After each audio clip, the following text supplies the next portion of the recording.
Good evening, everyone. So, let me introduce myself. First of all, it is great to have you, very active on the group chat. So, geography नहीं अभी world history पे focus करते हैं. I am going to take world history for you. Let me introduce myself. I am Himanshu Khatri, and I am going to take your world history. A brief background about myself. Well, I also became part of the UPSC journey, as all of you have just begun, but my journey, it began around the time period of 2011. I gave 3 attempts. In the first attempt, I cleared my prelims. In the second attempt, I cleared my mains. And in the third attempt, I also cleared the interview. Right? And after clearing the interview, I got into Indian Revenue Services, Customs and GST. I served there for a period of 5 years, 5 odd years.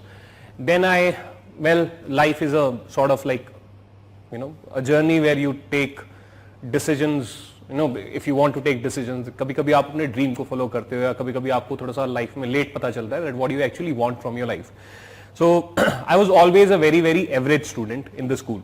Okay, so this is like just take 5 minutes of you. So those of you, why I'm telling you this? I'm telling you this if there are students among you who are low on confidence, if there are students among you who feel that they are not having a good educational background, they were never a great student in their school years or in their college years. So that's why I'm telling you.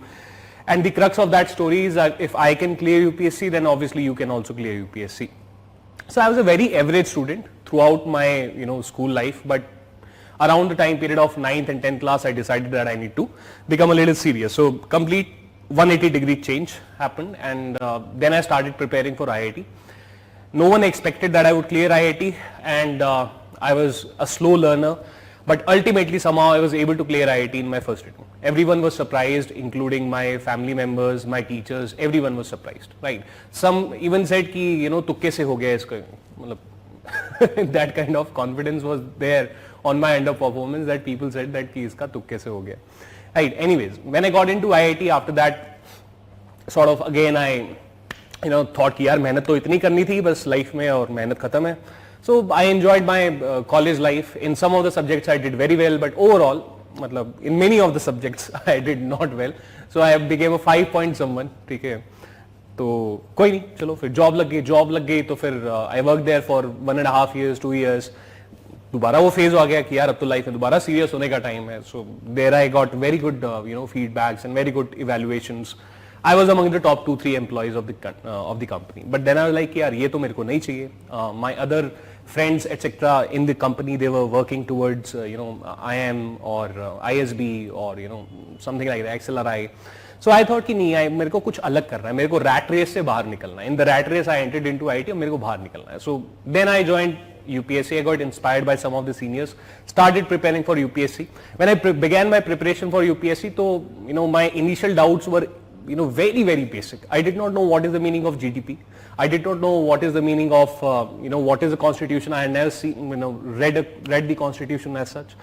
I did not know what is the difference between a law and a rule. A lot of things I did not know. The journey began, but each year improvements happened, and ultimately I was able to clear the UPSC. So the point is that and once I cleared the UPSC, then it was established कि ठीक है मेहनत से कर सकता है लड़का. The point here is that those of you who feel a little low, do not feel low. आप मेहनत से, hard work से, you can clear anything. You can clear this exam, right?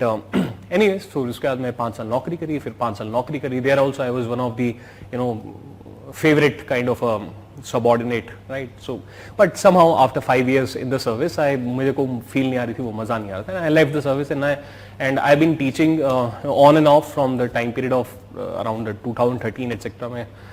So I thought कि ये मेरे को अच्छा लगता है और मैं ये करूँगा. लाइफ एक ही लाइफ मिलती है, तो let's work hard towards it. So that's a brief introduction about myself, right? So as we can develop a rapport. Right. Now let us come to world history. So I'll be taking a world history. We'll be completing the syllabus roughly in 18 to 20 classes. Right. I'll try to wrap it up earlier also. The syllabus that we'll be covering goes on something like this. So let us have an overview of the syllabus. So when we look at the syllabus, so the UPSC says that syllabus, it begins somewhere around the 18th century. But when we look at the details of the syllabus which have been provided, in the form of particular events, then we see that syllabus actually hints more at somewhere middle of the 18th century. Then we go to modern Indian history. There also we see that it is mentioned that syllabus of modern Indian history, it also begins around the time of 1750s, that is middle of 18th century. Right. So therefore, on that basis, what we begin is we take an event before the first event mentioned by the UPSC. The first event mentioned by the UPSC is American Revolution. So what we begin is the 7-year war. Right. So we will talk about it later on. But your 7-year war, it took place from 1754 to 1763. This will be the topic that we will be covering in today's class. We will begin with this. Now this 7-year war, it happened majorly between France and Britain. And this is a very, very important event because Winston Churchill once said that this 7-year war was the first world war, the true first world war. Because otherwise the World War I, it took place around the time period of 1914. So Winston Churchill said कि असलियत में पहली world war ये थी. And what is the importance of this 7-year war? After this 7-year war, it was established that now Britain is the #1 power. This war, it ended the rivalry between Britain and France, and it resulted in catapulting or matlab making Britain the #1 power in the world around the time of middle of 18th century. Right? So if you look at the year 1754 to 63, तो अगर आपने modern Indian history पढ़ा है, just in case, let me आप response कर सकते हैं. Have you read modern Indian history, or are your classes of modern Indian history done?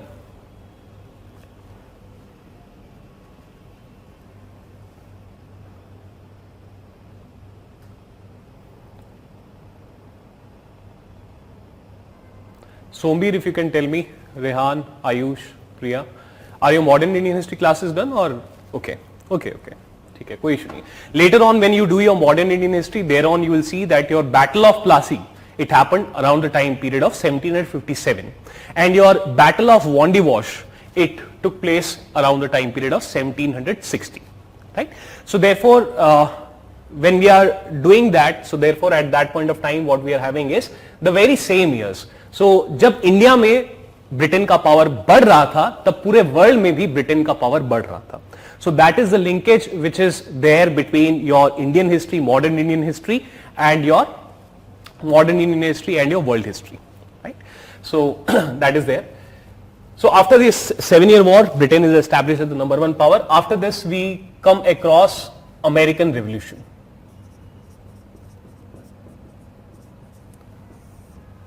So American Revolution 1765 to 83. As a result of this American Revolution, what we have is that your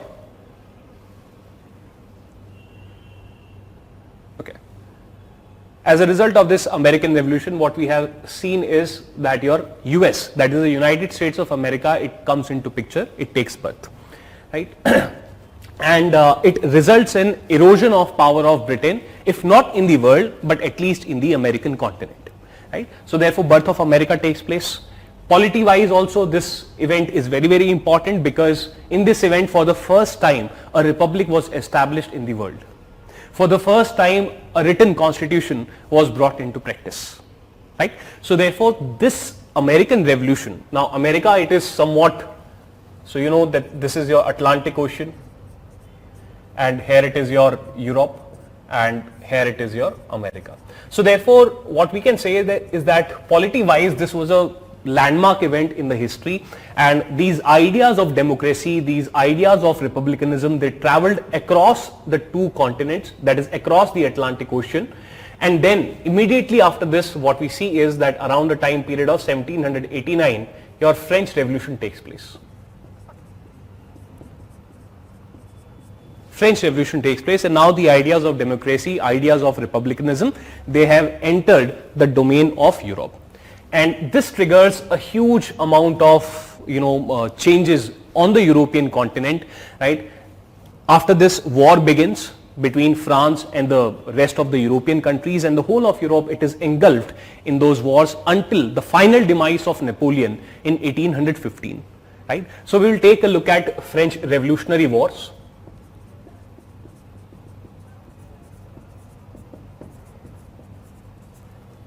plus Napoleonic Wars. Right? So we'll take a look at this, and this will cover the period till your 1850. So therefore, from this time period of 1789 till 1815, we again see a challenge to the British authority by the French, but again the Britishers, they are able to win this challenge, right? And so therefore, this is also a topic of our discussion in the syllabus. We will cover this. Now, ये 1815 तक आ गए. Simultaneously, some other things were taking place. So if this is the political side of things, something was also happening in the economic side of things. And on the economic side of things, what was taking place was, your industrial revolution.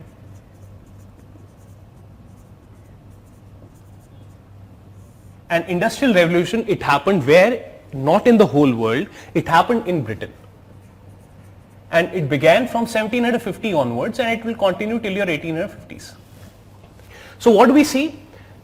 Here we mentioned that Britain is becoming powerful politically all across the world. But simultaneously what we are seeing, that in its economy also some big changes were taking place from the very same period of time, that is 1750 onwards. So therefore always remember that the strength of any country, we will come to sources, Vivek. The strength of any country, it depends on its economy. You will be able to have a good army, you will be able to dominate your region, you will be able to dominate the world if your economy is robust. And this industrial revolution, it revolutionized the economy of Britain. And when the economic power of Britain began, we see that the political power of the British, it is also increasing. So that is the link between economics and politics, and it is very, very important thing, right? थोड़ा सा zoom in कर दीजिए, वो कह रहे हैं थोड़ा सा छोटा दिख रहा है, थोड़ा सा zoom in कर दीजिए.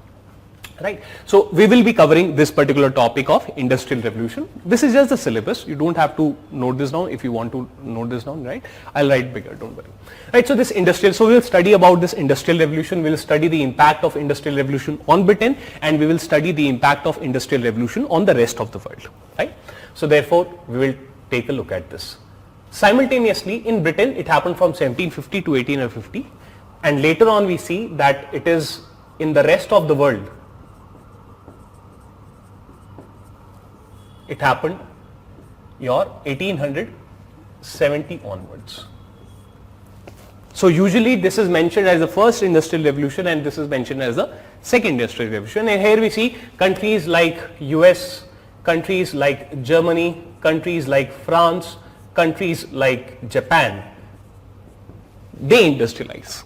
Right? And now what we see is that around the time period of 1750, there was only one industrialized nation. It took 100 years to properly industrialize, but in this era of 1750 to 1850, there was only one properly industrialized nation in the world, and that was Britain, and that was dominating the world politics also. But after 1870, we see there was emergence of even more industrialized nations in the world, and those industrialized nations of the rest of the world, they were also now in the potential basket of dominating the world. Now they also wanted to reap the political benefits of this economic change, right? So therefore, as a result of it, what we see is that now gradually the conflicts, they will start developing, right? So before we move on to the conflict side, let us come back to the political side again. So French Revolutionary Wars and Napoleonic Wars, they happened in 1815, but after this also the spirit of republicanism, the spirit of democracy, it continues. And as a result, we see that there is a period of turmoil, period of social turmoil. That is, it is now the people of Europe who are demanding democracy, who are now trying to resist or trying to overthrow their monarchy and bring in democracy. So therefore, this French Revolution, it inspired the movement for democracy in the whole of Europe. And there is this period of social turmoil which is there from 1815 onwards till 1870. This period of turmoil, it continues. So we'll take a look at it, that what were this period of turmoil. Majorly 1830, it is an important year. In this year, the whole of Europe, the people of the whole of Europe, they came out on the street against their monarchs, against their kings, and what they wanted was democracy. You don't have to note whatever I'm speaking right now. It is just to provide you an index, which is ताकि index थोड़ा सा पढ़ के समझ में आए. Right? So you do whatever I am speaking, you don't have to remember it. Whatever I am speaking, you do not have to write it. Right? This is just the index. I am just trying to elaborate it. Okay? 1830 and 1848, they are the two important events. We will take a look at it. Right? Then, apart from this, on the political side, एक और चीज हो रही थी, अगर यहीं से ही continue करें तो. Right? So in 1870, two important events they take place. That is unification of Germany and of Italy. What do you mean by unification of Germany and unification of Italy? The meaning of this is that earlier the Germany that we know today, वो पहले वैसा नहीं था. It was divided into hundreds of small kingdoms. So therefore all the German kingdoms, they got merged into a united Germany, and all the Italian kingdoms, they got merged into a kingdom of Italy, or that is a unified Italy. So therefore we will trace this unification of Germany, unification of Italy. We will try to see the parallels, the differences between them. Right? Now as a result, what happens is there is rise of Germany, there is rise of Italy, and also we know that 1870 onwards, these nations, US, Germany, France, Japan, etc., Italy included, right, all of them, they become industrialized. Now later on we will see that industrialization क्या है, देखो simple है. Industrialization, it basically means factory mode of production. Instead of making goods by your hand, you will be utilizing machines to product goods. Right? So therefore the world shifted towards factory mode of production after the industrial revolution. Now what do factories require? The factories, they require raw material, right? And they convert the raw material into finished goods, and after that this particular finished good, it needs to be sold in a market. This market can be a domestic market, or it can be an export market, that is you export the goods produced by your factory to the rest of the world. Like today China is, the whole world is an export market for China. China is dominating the rest of the world's market. The goods which are produced in the factories of China, they are exported from China and they are sold to the people of the rest of the world. That means the rest of the world is an export market for China. India is an important export market for China. US is also an important export market for China. So therefore, factories, they utilize raw material, convert that raw material into finished goods, and those finished goods, they are fulfilling the requirements or the demand in the domestic market and also the demand of the export market, right? What do you mean by this is, now factories, now पहले भी ऐसा ही होता था, जब हाथ से काम होता था तब भी तो यही होता था. You always convert raw material into finished goods and then you sell it in the market. So अब different क्या है? अब different है the speed of production. The rate at which the factories, they can consume the raw material, it has ballooned and exploded like anything because of the industrialization. And therefore the rate at which the finished goods are produced, it has zoomed up like anything because of the industrialization.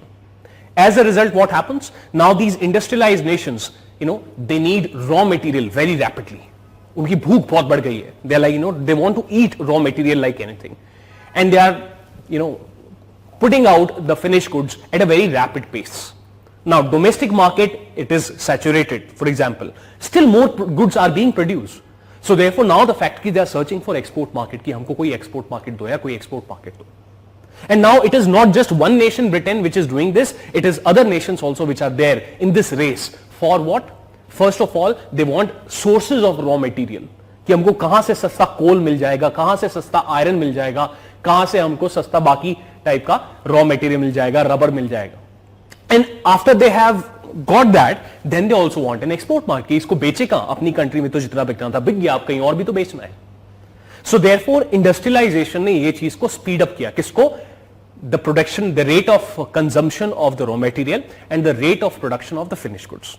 And this created a huge amount of demand for new sources of raw material and new export markets. And how do you get a source of raw material, especially cheap raw material, right? And in the export market, by doing colonization. That is by sending your army to Africa, by sending your army to China and controlling those areas and then forcing them to give their raw material at a very cheap price to you, and also forcing them to buy your products, in some kind of an arrangement. So therefore what we see is colonialism, which means that foreigners, they are coming to a particular area and then they are dominating these people. Colonialism existed even before 1870, but after 1870 the rate of colonialism increased many fold. So therefore what we see is that all of these events, they are resulting in what? They are resulting in a rapid increase in colonialism.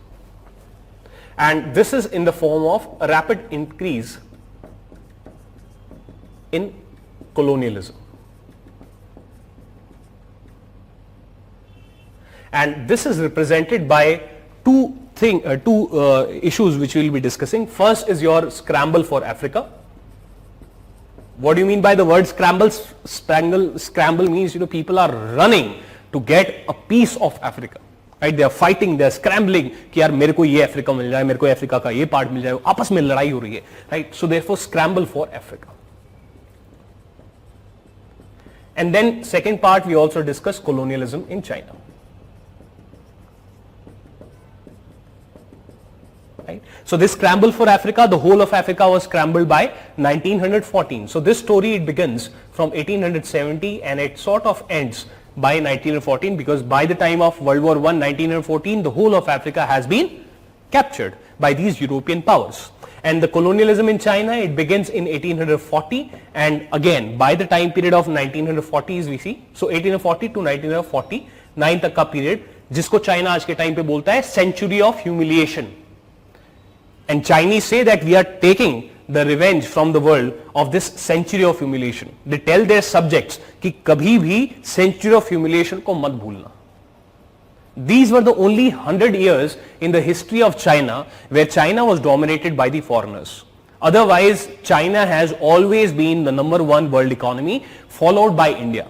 India and China, they have dominated the whole world throughout history except for a period of 300 odd years, that is from 1750 or 1650 till your 1950 कह सकते हैं, ठीक है. So therefore only this 300 years, they are a small blip in the history of India and China. Otherwise they have dominated the whole world economically like anything. For example, around the time period of 1650, India was even able to take over China, becoming the #1 economy of the world, right? So therefore the Chinese, they do not want to forget the century of humiliation. तो ये भी एक हमारा topic होगा, और ये इसलिए भी इंपॉर्टेंट है because if you want to be a foreign services officer और otherwise also, we should always be much aware, more aware about our neighbourhood. So therefore China, it becomes important, right? So therefore this part we discuss. After this what comes? After this comes your, so once your colonialism etc., all of this fighting, they are fighting for colonies, they are fighting for getting areas under their control. All of these things, they will result in what? They will result in World War I.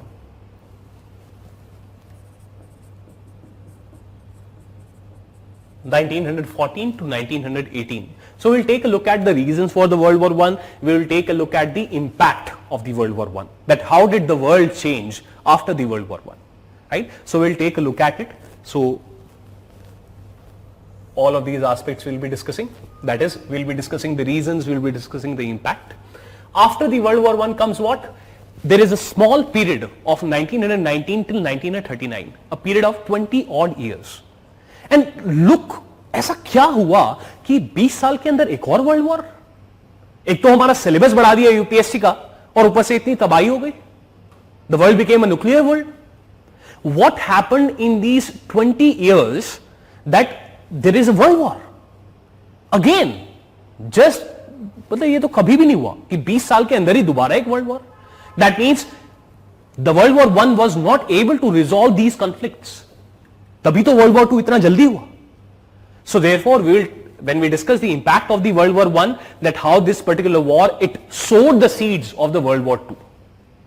Yes, economic depression also we'll take a look at. So उसी के अंदर आ जाता है जिसको बोलते हैं हम inter war period. And this interwar period is from 1919 till your 1939. And in this interwar period, certain important things takes place. First of all, in this interwar period, there is establishment of USSR. So therefore USSR as a first communist country comes into picture. Right? It is a very, very important event. We will take a look at it. Second aspect that takes place in this year is that is your Great Depression.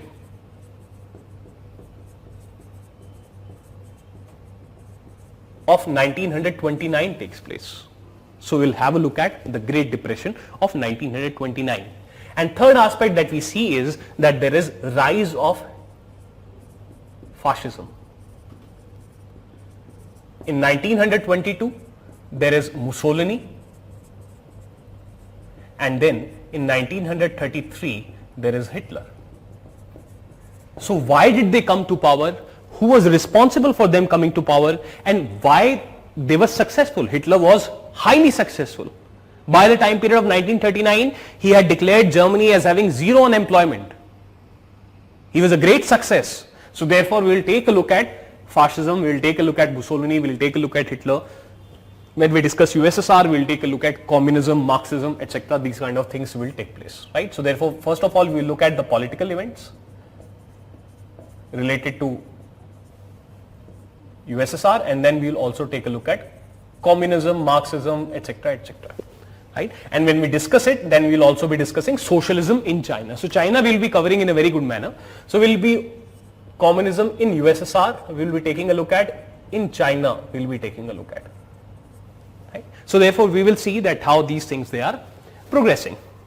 Right? In China, it takes place from 1949 till your 89. This period we will be covering. In USSR, we will be covering from the period of 1917 till your 1991. When your so all of these things we will be covering. When the USSR it is destroyed. So ये हमारे syllabus का part हुआ. And after this it is culminating in the form of World War II. So we will take a look at the reasons for the World War II, some important events and the impact of the World War II. After ending the World War II is from 1939 to 1945. So after covering the World War II, now what happens? A. Decolonization takes place. India, for example, became independent in 1947. Africa decolonization majorly begins from 1957 onwards. So we'll take a look at decolonization. And did political freedom really bring, economic freedom? Did it really bring real freedom to the people? Did the life of these people change drastically in a very positive manner after decolonization? We'll take a look at it. Second aspect which happens after the World War II is that in the World War I, the Europeans fought. In the World War II, the Europeans fought. But after the World War II, what we see is rise in unity. So therefore, we take a look at the European Union, EU. Right? Simultaneously, when European Union was marching towards unity, simultaneously your Cold War was also marching towards more and more aggressive stance. So we'll take a look at European Union, we will take a look at the Cold War. Right? And the Cold War, it began from 1945 बोल सकते हैं, 47 भी बोल सकते हैं, right, till your 1991 when your USSR got disintegrated. So the story of the disintegration of the USSR, the story of the Cold War, and this Cold War we will take a look at, in Europe and Cold War outside of Europe. So here we will come across multiple things, multiple wars, etc., etc. We will take a look at it, right? So therefore, and when we do this, our syllabus it will end. Right? There are other small topics in between all of it. For example, we will be discussing Napoleon also, right? So broadly, this forms the syllabus of the UPSC. That is from the time period of 1750s till the time period of this particular aspect. Right? So therefore, these are the things that we will be discussing. Now, second aspect is the sources. Okay, so second aspect is the sources. पहले तो ये बताओ, ये आपको index कैसा लगा? ऐसा index आपने देखा है कभी? थोड़ा सा इलैबोरेटेड इंडेक्स है, अंडरस्टैंडिंग के साथ वाला इंडेक्स है. ठीक है, जितना बड़ा है, थोड़ा सा एक माइंड मैप बना आपका regarding world history.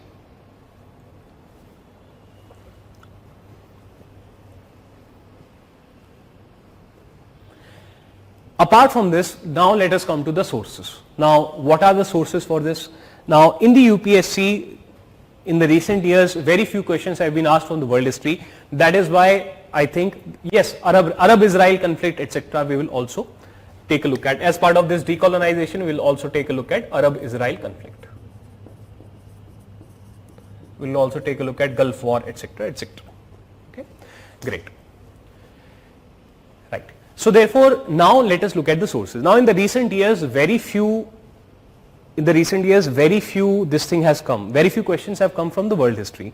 But UPSC, it has a knack for surprising the students. ये मैं कैसे बता रहा हूँ? क्योंकि मैं वर्ल्ड हिस्ट्री पढ़ा रहा हूँ इसलिए? ऐसा नहीं, ऐसा कुछ नहीं है. I do not expect that in the next year suddenly there will be a lot of questions from world history. वैसा मैं नहीं कह रहा हूँ. But हाँ, एक personal experience है. When I started my preparation for the UPSC, तो at that point of time, two subjects were top subjects: psychology and pub ed. And in my first and second attempt, we gave the exam by having two optionals. My third attempt was of the present scheme of things, but उस time पे दो option थे, public administration, psychology, and लगातार जो है वहां से rank 1 आ रहे थे. Right now what did the UPSC do in 2011 and in 2012 and then in 2013? It brought down the optionals of public administration and psychology like anything. It murdered it, right? Literally murdered it. Right. So similarly, the subjects which were out of focus, they were brought more in focus. Suddenly, people started getting more marks in sociology, etc. So in the recent years, you see that PSIR, sociology, they have emerged as the favorite subjects of the students. I'm pretty sure that among you also, a lot of students they will be having sociology. A lot of students they will be having PSIR, etc. ये आजकल के favorite चल रहे हैं. इनका कभी भी murder हो सकता है. ठीक है, यूपीएससी ऐसा करता है. अगर आपको विश्वास नहीं है तो जस्ट गो एंड सर्च 2011 2000, मतलब out of your 180 the toppers they are getting 40 marks in that 2012 और 2011 एग्जाम, 2012 I think. So therefore UPSC करता रहता है ऐसे, इसलिए you should not take any subject lightly. दूसरा एक चीज है, by having your world history you will be sort of able to have a better understanding of modern Indian history, because I'll try to link the both जहाँ पे भी possible होगा. Third aspect is, if your optional is PSIR or if your optional is history, or just in case you are interested in Indian foreign services, or like in the current affairs you read about international relations, if you do your world history in a decent way, then I promise you it will be much more comfortable for you to read the articles on the international affairs. That's my promise to you. ठीक है, if you remain regular in the class and you simply understand, even if you simply listen, then आपका जो IR है वो improve होगा, right? Because world history से ही foundation मिलता है उसका, and lot of things you will be able to understand in a decent way. Third aspect आ जाए sources का. तो क्योंकि अब इतने सारे questions आ नहीं रहे हैं, so मैं अपने students का burden क्यों बढ़ाऊं? So therefore the notes of the Vision IAS which are there with you of the world history, you refer only to them, refer to them along with the classes. If you are able to understand the classes and you are able to understand those notes, then have faith that those notes are pretty comprehensive, right? They have been made from the sources, multiple sources, from the NCERT, from your Noble Lowey, from your Jain and Mathur. Multiple sources have been consulted, and internet has also been consulted, and internet also ऐसे नहीं कि कोरा पे refer कर लिया, but yes, proper documents etc.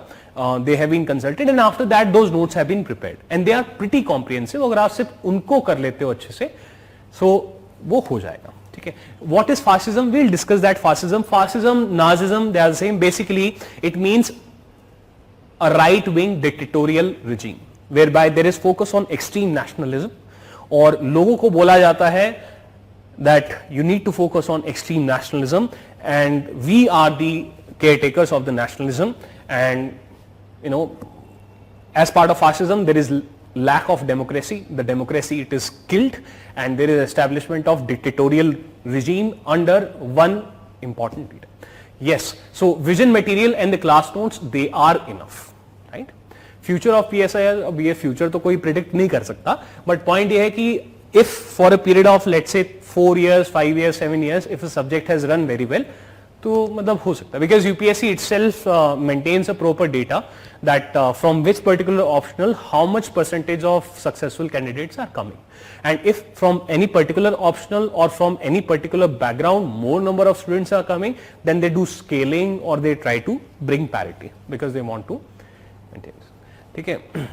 Renaissance of Italy, it goes back how are engineering optionals since you yourself are engineering optionals? Yeah, if you love the subject of engineering, then go for it. You will get very good marks. But in my case, as I did not like civil engineering as such, so therefore I went with the traditional thing. Also, जो मेरे mentor थे उस time पे, he was an IAS officer, got rank 51. उनको maths और physics से किया था, तो ही एडवाइस किया इतनी मेहनत मैं मैथ्स और फिजिक्स में करी, इतनी अगर मैं ऑप्शन में कर लेता तो मेरा पहले सिलेक्शन हो जाता, तो इसलिए मैंने वो चूज कर लिया. But the point is you should always choose a subject जहां पे आपका इंटरेस्ट है. ठीक है, तो अगर आपको इंजीनियरिंग बहुत अच्छा आपको लगता है तो समसे Arjun Dev material for world history is good. हाँ, तो आचार्य अर्जुन देव का मटेरियल से भी है इंस्पायर्ड.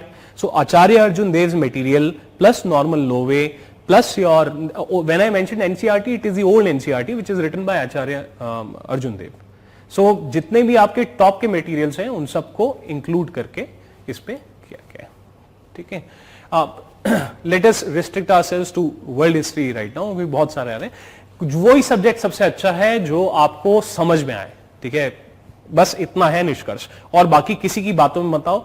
कोई कह रहा है कि वो सब्जेक्ट अच्छा है, वो सब्जेक्ट अच्छा है, ऐसा कुछ भी नहीं है. The subject which you are able to understand और जिसमें आपका इंटरेस्ट बने. जब आप 12 घंटे पढ़े तो आपकी कमर में दर्द हो रहा है पर वो अच्छा लगे, बेरेबल हो, वो सब्जेक्ट सबसे अच्छा होता है.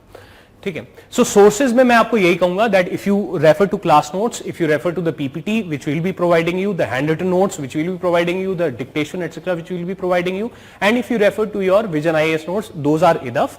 If you do not understand from them, then you can refer to the old NCERT by Acharya Arjun Dev. You can refer to normal Lowe, right?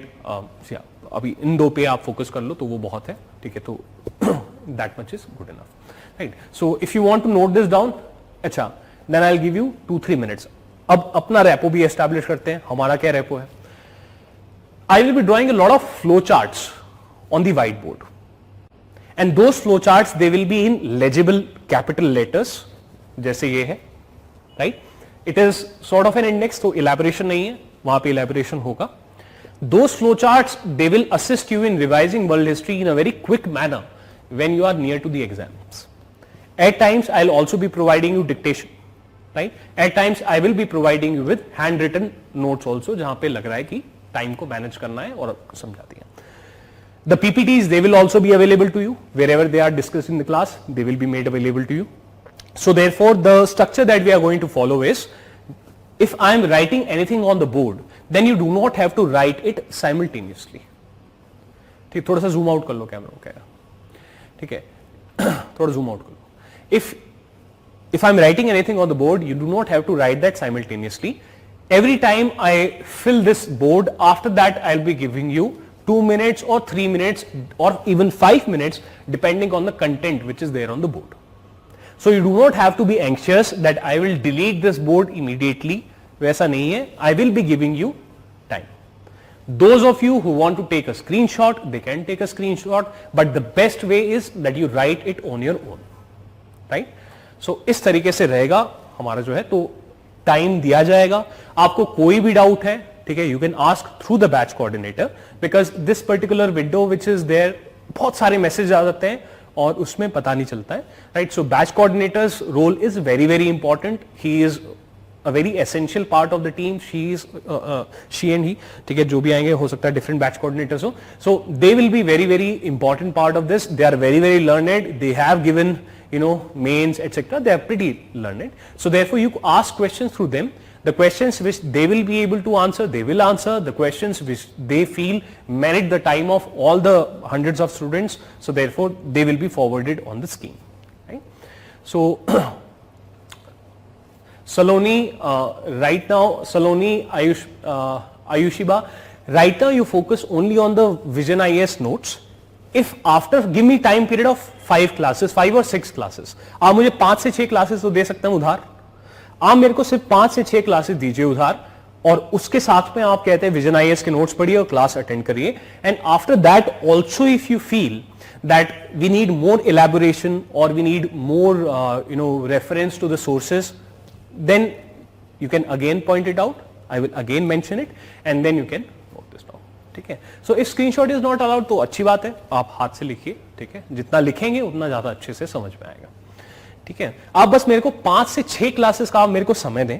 ठीक है, क्योंकि सब्जेक्ट नया है, अभी स्टार्ट हो रहा है. Give me 5 to 6 classes right? After that, if you feel that you need to refer to something else, maybe in the first 5-6 classes, if you are getting bored, still try to be a little regular, and after 5 to 6 classes decide that whether you want to bunk the class or whether you want to attend the class regularly, and is it enough for you. ठीक है, मेरे को 5-6 classes इतना दे सकते हैं ना, मेरे को बस इतना चाहिए. ठीक है, so now I will give you 2-3 minutes. Role of world history in the UPSC. So as I told you, direct questions last year तो एक भी question नहीं आया, right? उससे पहले usually 1 to 2 questions have come. Only the last year was an abruption, right? So that is the direct relevance. The indirect relevance is, and that the students who attend all the classes, they will be able to, definitely see the relevance, that how world history it is relevant to the current affairs, international relations and modern Indian history, right? So इसको आप note कर लीजिए. I'll give you 3 minutes for this too, right? So this is like your index you should be discussing.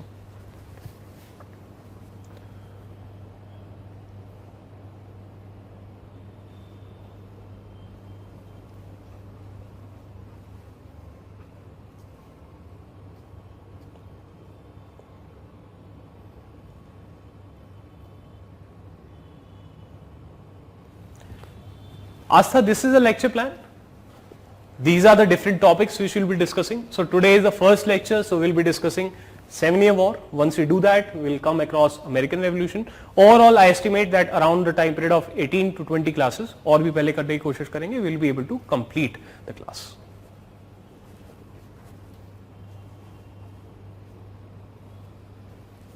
But हाँ, इतना है, एक चीज, one thing I would like to say, the syllabus is there. So therefore, my effort here will be to complete the syllabus, right? So if UPSC is asking less questions from world history since a couple of years, so I'll do justice to the syllabus. So that's why approximately 18 classes के आसपास लगेगा, 20 classes के आसपास लगेगा. So मैं वो नहीं करने वाला हूँ कि वर्ल्ड हिस्ट्री से क्वेश्चंस नहीं आ रहे हैं तो सिर्फ 5 क्लासेस में आपका मैं कंप्लीट कर दूं, ठीक है? तो क्योंकि वो जस्टिस नहीं होगा, राइट? सो सिलेबस से जस्टिस होगा, so that just in case if next year और कुछ आता है क्वेश्चन, देन कम से कम आप ये ना बोलेंगे दैट विजन आईएएस ने कराया था बट क्या कराया, जल्दी जल्दी रैप अप कर दिया, right? So right now you might be reluctant to कि हम कितना टाइम दें वर्ल्ड हिस्ट्री को later on. So therefore syllabus को जस्टिस दिया जाएगा. So that is the prelims में नहीं आता है world history. World history comes in mains only. सबसे पहले लेफ्ट पे फोकस कर दीजिए.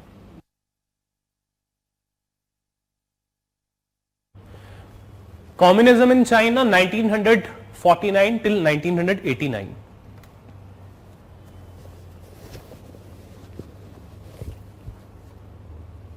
(1949 to 1989).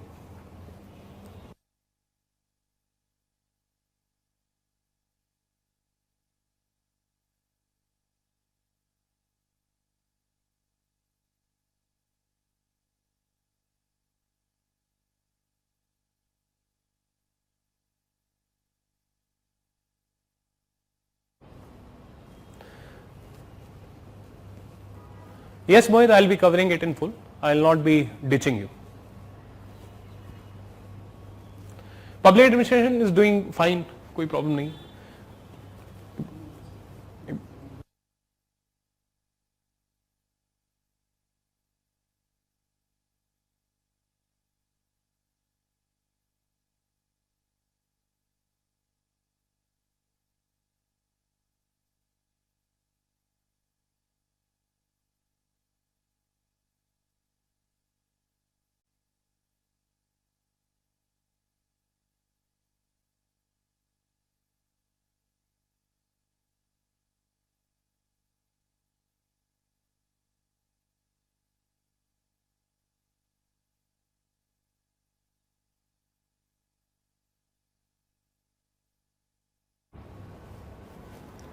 I hope it is fine now.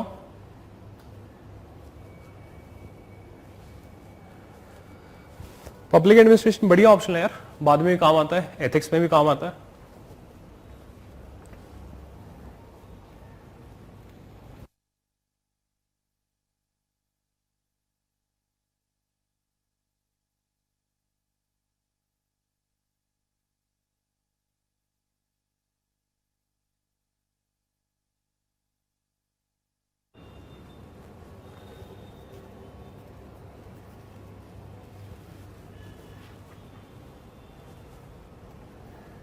एंथ्रोलॉजी it helps you in the society part also, anthro भी अच्छा ऑप्शन है. केमिस्ट्री एज एन ऑप्शन यार वही है, chemistry as it's a science subject, so I mean fighter रहेगा करना, but अगर आपको अच्छा लगता है केमिस्ट्री तो डेफिनेटली देखना होगा कोचिंग वगैरह कहाँ मिलती है उसकी.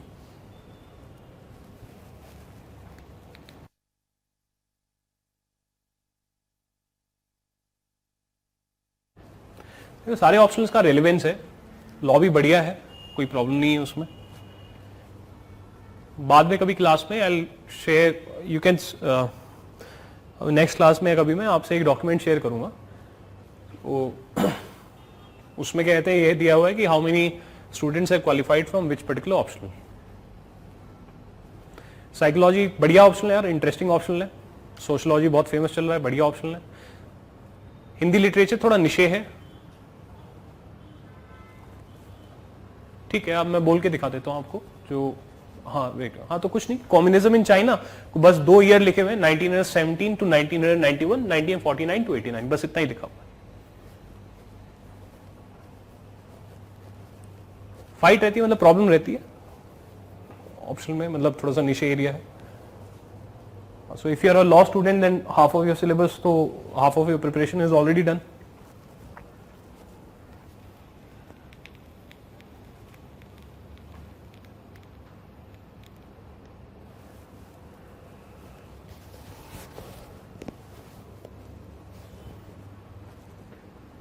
ठीक है, आई होप लिख लिया होगा आपने. See all the optionals they are good if you are good in them, मतलब if you find that optional interesting, all the options are good. कोई इसमें ऐसा थोड़ी कि एंथ्रोपोलॉजी से किसी का सिलेक्शन नहीं हो रहा है, एग्रीकल्चर से किसी का सिलेक्शन नहीं हो रहा है, but the point is that what you go ahead and what you right in the exam, so that would depend on your interest levels. There are certain famous options like sociology, public administration, etc., जिनका coaching आसानी से उपलब्ध है. So, you know, in that sense, those options, their preparation becomes a little easy. But if you go for certain niche options, the limited coaching avenues may be available from them. तो वो बस आपको देखना पड़ेगा, but still go for that option which you feel, you know, that you have an interest in.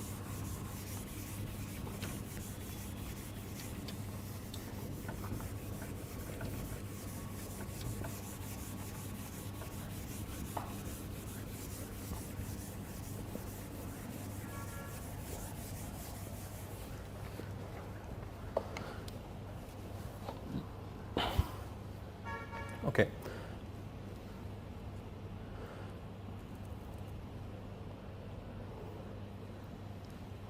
Now let us begin with our syllabus proper, right? So now we are going to take a look at, आप PPT पे उधर focus कर दीजिए.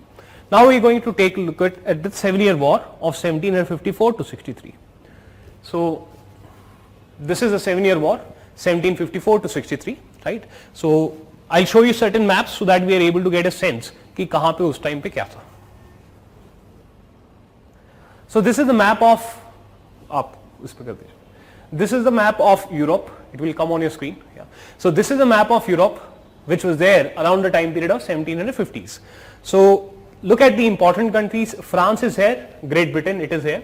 Then there are certain these areas are there which you might not be pretty aware about, because this is the map of that particular era.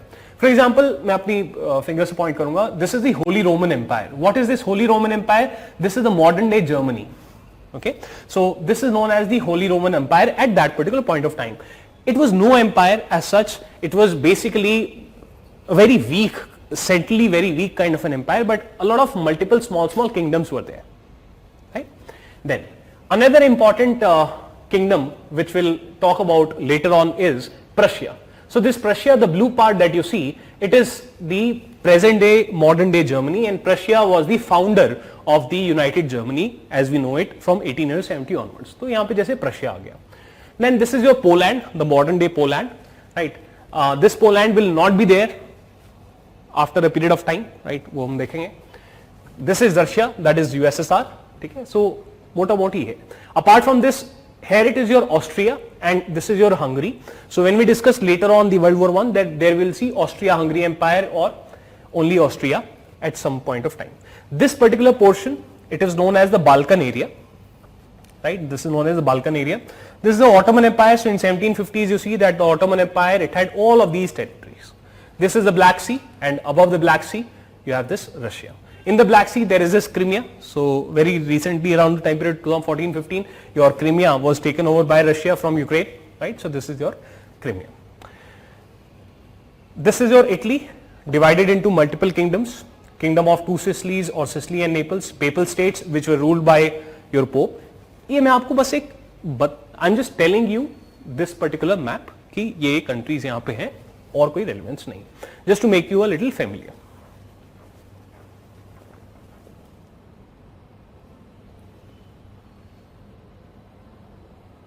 Now, these are the 13 colonies of whom? Of Britain.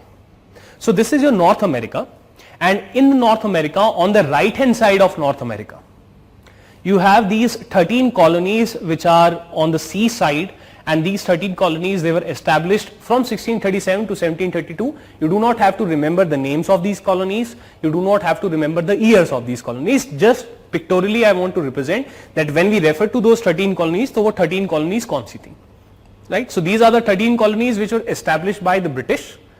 These were 13 colonies which were established by the British in this time period. So therefore, when our syllabus sort of begins around the time period of 1750, what we see is that in the North America, there are the 13 British colonies on the right hand side or on the eastern side of North America. What about the rest of North America? So in the rest of North America, apart from the 13 colonies of the British, so here on the key, the pink point, it is written as Great Britain. So these are the 13 colonies of the British. Apart from this, on the left hand side, यहाँ पे एक mountains थे जिनको बोला जाता है Appalachian Mountains. Appalachian Mountains. And on the left hand side of the Appalachian Mountains, all of this area was under the French. Now the French, they were not living here, they were outside, but militarily they had been able to bring all of this area under their control, right? Then Spain was also present in North America. So this is your Florida, and Florida is very important because it is having access to the Atlantic Ocean, right? So this is your North America. Three powers are present: Britain in these 13 colonies, French, they are here, right? This particular area, it is under their control, and the Spanish. Another small and important aspect of this particular thing is that in these 13 colonies, the British people, they have crossed the Atlantic, and many of them, they have settled here, right? So actually white people, they are living here, the Europeans, they are living in these 13 colonies, whereas in this area, the French as such, they are not living here, they have not settled here. So ये area control में है France के, but जो फ्रांसीसी लोग हैं, French लोग हैं, वो यहाँ रह नहीं रहे हैं. But in these 13 colonies, the British, they are living, they have settled here and they are living, right? So therefore, this is a scenario.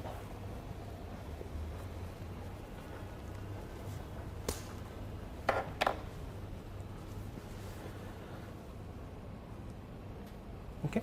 Now let us come to the 7-year global war, and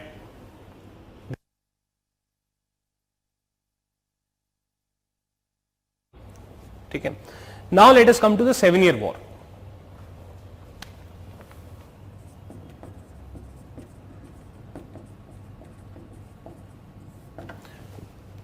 Till now, no student has subjugation or aboriginals was completely. Ask the questions to the batch coordinator, otherwise it will become very uncanny. I will deal with that question anyway. So 7-year war, 1754 to 63. Now 1754 to 63 is a period of 9 years. Then why it is known as a 7-year war? A very simple thing is there. For 2 years, there was no war, no actual fighting took place. War was declared in 1754. Actual war started from 1756 onwards. So that's why it is called as 7-year war, right? So otherwise, do not get confused. कोई problem नहीं है, इसको 1756 भी हम लिख सकते हैं. ठीक है? This is 1756 भी लिख सकते हैं. Do not get confused. So 7-year war. Now, if you look at the reasons, first of all, this particular war, it was fought between whom?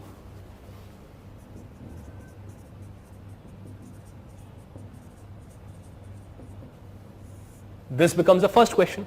The second question comes to the aspect why it was fought.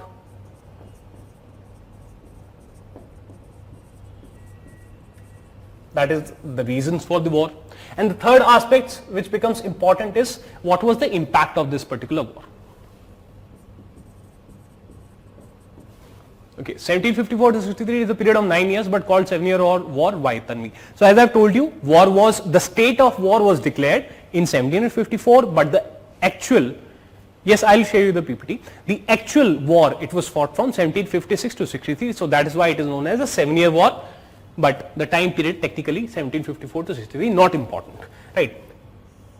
The third aspect is the impact. What was the impact of this? Now, when we look at the 7-year war, it was majorly fought between 3 players.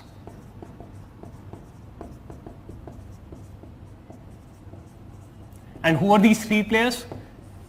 On one side you had France and Spain, and on the other side you had the British. Other players were also involved. That is where it was fought.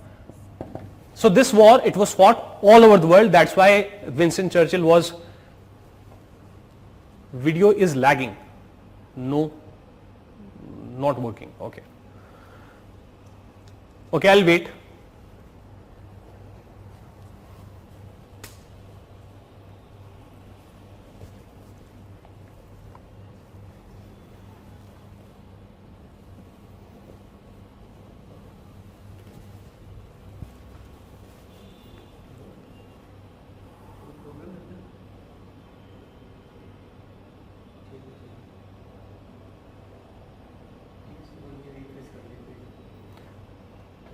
उनको बताएं. The batch coordinator may tell the students, yes, I'll repeat this. The batch coordinator may tell the students to refresh the video. Please refresh the video. Yes, I'll repeat. Okay. Now it is working fine. Great. Ashish, please refresh the video. Yes, I'll start freshly. Don't worry. Yes, I'll start freshly. Don't worry. Okay. Great. So therefore 7-year war, 1756 to 63, 3 aspects become important. The war was fought between whom? Second aspect is why it was fought, and the third aspect is the impact of the war, right? When you take a look at it was fought between whom, it was majorly fought between the French and the Spanish on the one side and the British on the other side. What do you mean by majorly fought between? The war, it took place in multiple areas. For example, the war majorly, or our concern, it is your North America.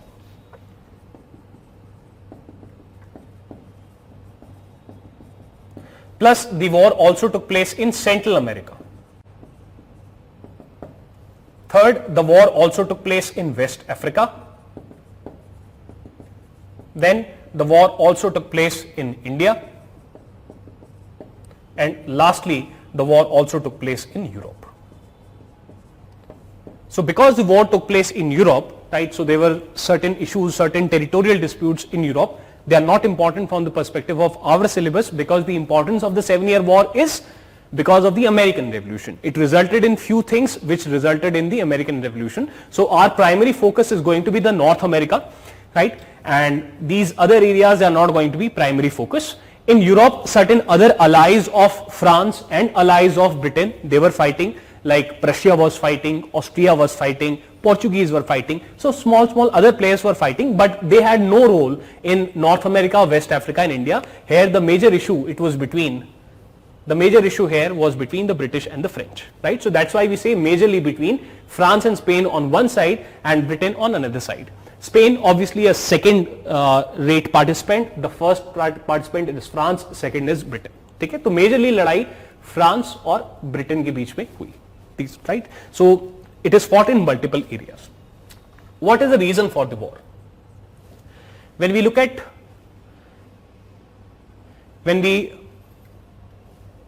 the reasons for the war, so what are the reasons for the war? The first reason for the war is the rivalry for colonies. In North America, the Britishers, they are having 13 colonies, and now the Britishers, they want to expand beyond the Appalachian Mountains. They want to, so if these are 13 colonies, these are Appalachian Mountains, APPA, Appalachian Mountains,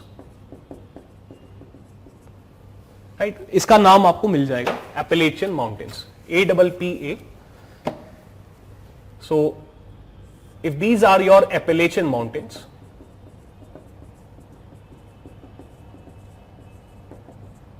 right, then here are the 13 colonies. These are the 13 colonies of Britain. Now, what do they want is they want to expand beyond the Appalachian Mountains. They want to expand beyond the Appalachian Mountains, that is, they want to capture the area which is there with the French.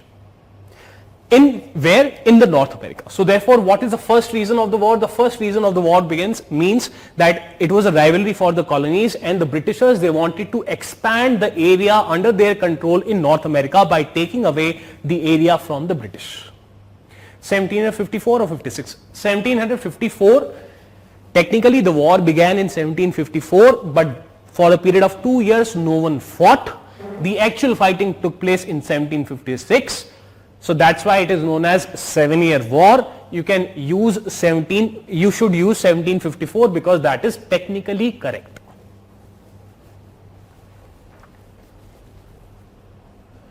Yes. Okay. So Appalachian Mountains, these are the 13 colonies of British. The British, they want to expand beyond the Appalachian Mountains.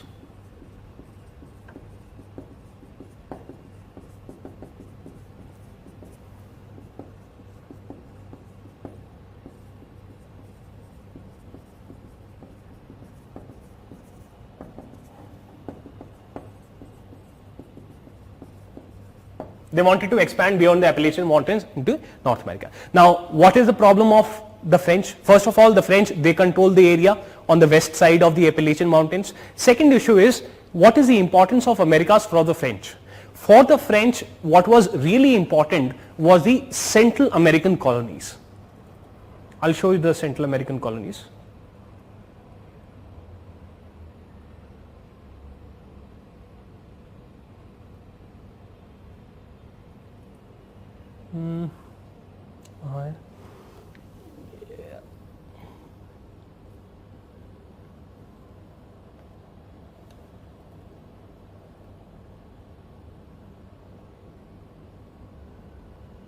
ये वाला दिखा देते हैं. Right. So this is your North America. This is your North America. This is here. It is your South America, and this particular area, it is your Caribbean. Okay, this is known as Central America, and in this particular area, the Spanish and the French, they are having their colonies. These colonies are very, very important for the French because they produce sugar here. So for the French, the area of North America is huge, but otherwise the main concern of the French and the Spanish, it is your Central American colonies, because in the Central American colonies what is grown is sugar, where on the plantations. So therefore it is an era of 1750s where industrialization properly has not taken place, and the trade across the world, it is dominated by agrarian goods, like for example cash crops of coffee, cash crop of rubber, cash crop of sugar, and there was huge demand for these products in the rest of the world. So the French and the Spanish, they had control over the Caribbean islands, they had control over the Central American areas, the small area between South America and Central America, and they were the money minting areas for the French.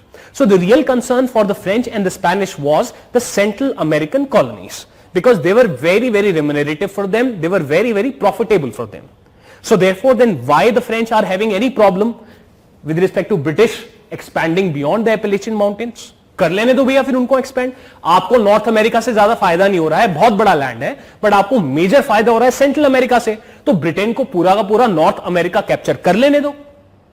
What is your problem? The problem is that if the whole of North America comes under the domination of Britain, then sooner or later the British, they will also try to capture, they can threaten the Central American colonies of the French and the Spanish.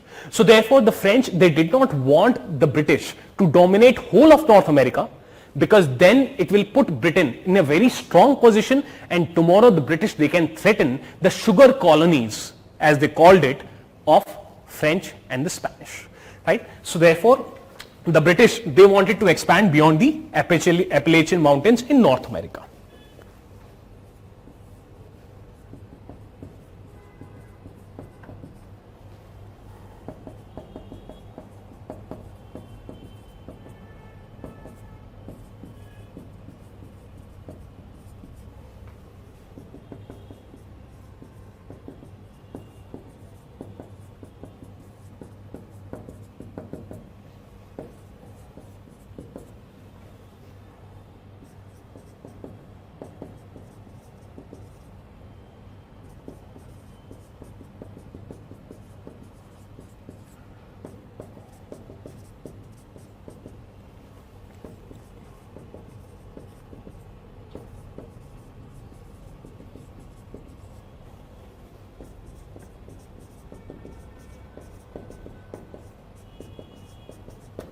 So what I've written the British wanted to expand beyond the Appalachian Mountains in North America. That is, they wanted to capture whole of North America. Second, French and the Spanish, France and Spain, they did not want domination of North America by British, as it would put their highly profitable Central American colonies at risk. Star बना के यहां लिख सकते हैं, वहां पे क्या उगाया जाता था? So they were sugar, tobacco, coffee, etc. Right? So the Central American colonies, they were sugar, tobacco, coffee, etc. It was produced and it was exported to the rest of the world, and through which the French and the Spanish, they earned profits. Right? So therefore, sugar, tobacco, coffee, etc., which was produced in the Central America, it was exported to the rest of the world, and that's why they were highly profitable. Right? So therefore,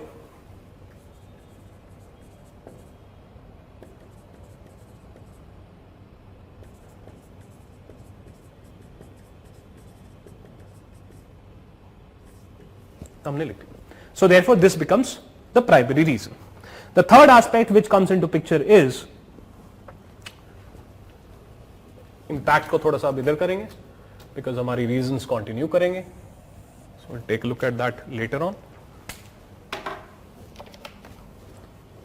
The third reason, if we continue with this, the reasons they are continued. The third reason is what you call industrial revolution had begun in Britain in 1750, and because of this industrial revolution, the British, they were producing products with the help of machines, and therefore they were now dominating the world trade, and they were challenging the French. So because of industrial revolution, the British trade was growing, the British maritime profits were growing, and therefore France was concerned that Britain is becoming economically powerful because of certain changes which have begun in Britain, especially in the textile sector, which have begun in 1750, and therefore if I allow the British to become dominant in North America, to become dominant in India, to become dominant in West Africa, then in the game of power at the world level, the Britain will defeat France.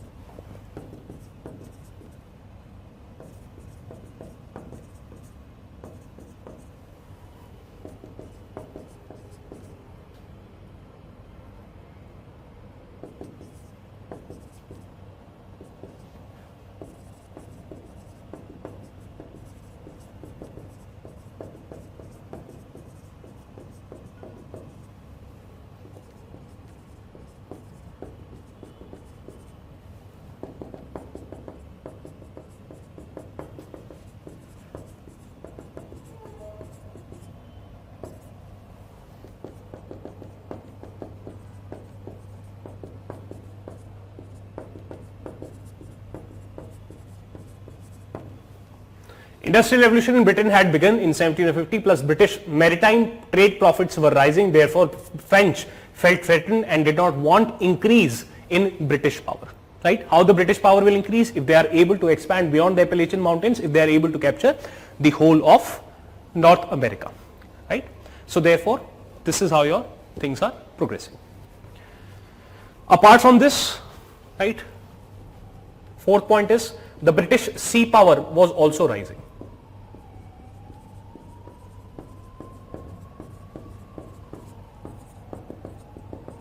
And what do you mean by sea power? By sea power, you mean navy. Right? So therefore,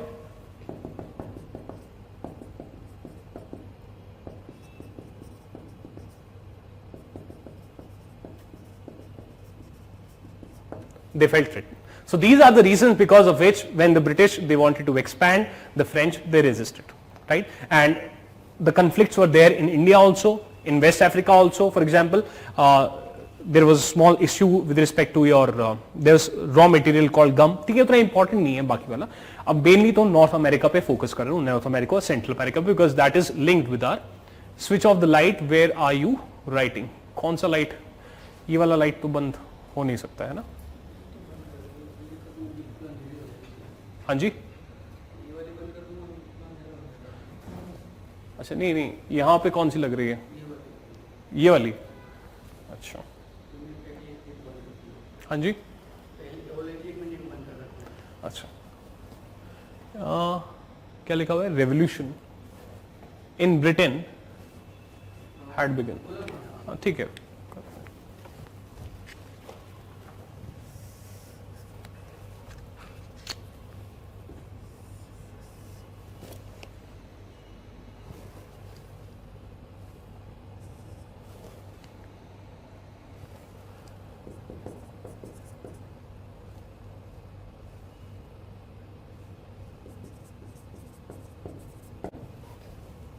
okay, now it is fine. Okay. So nothing is written there. I have tried to put it. So industrial revolution in Britain had begun in 1750.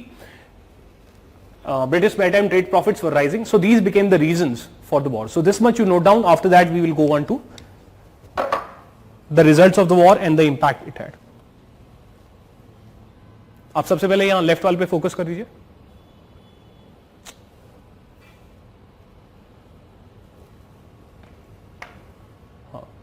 इतने पे focus कर दीजिए.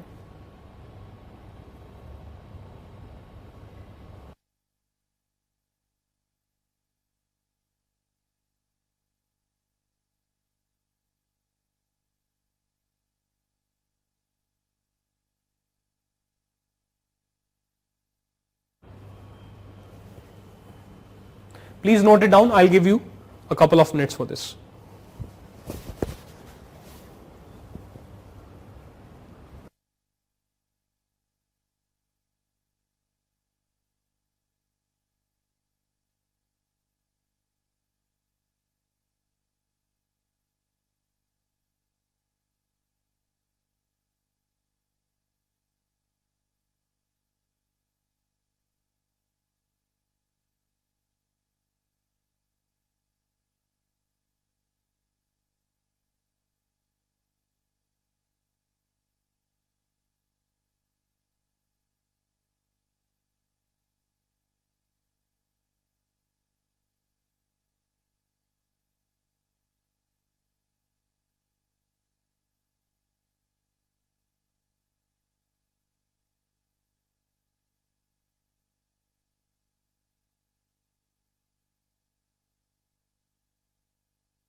It was known as the Appalachian mountains.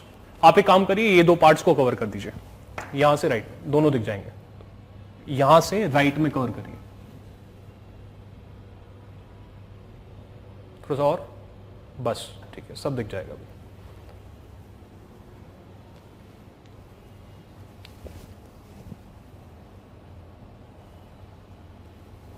Please write down fast.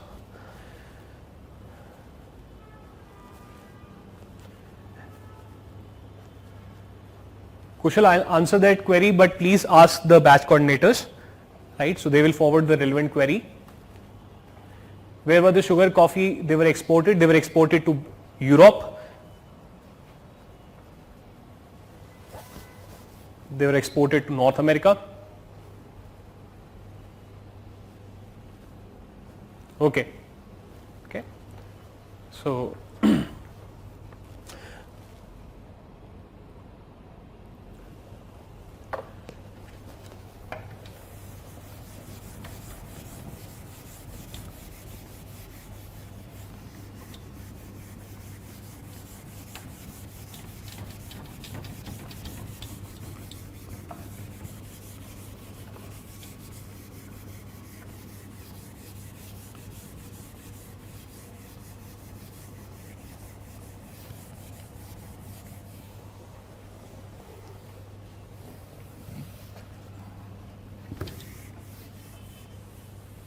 then you can write down in India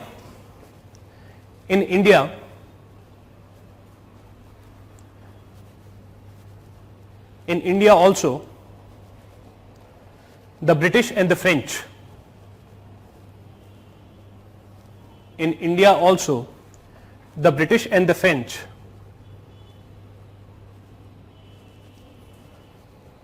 East India companies in India also the British and the French East India companies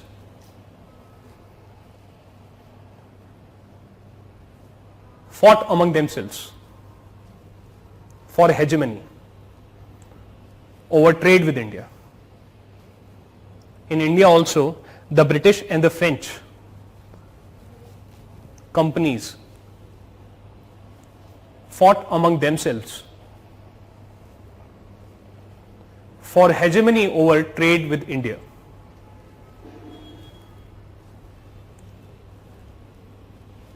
For hegemony over trade with India, which was highly profitable.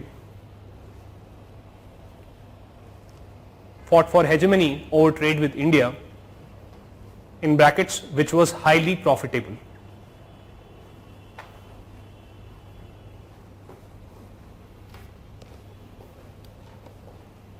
In West Africa's Senegal, Senegal, in West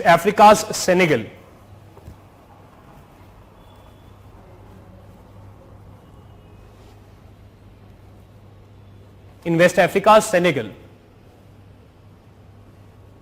the dispute was over control of resources.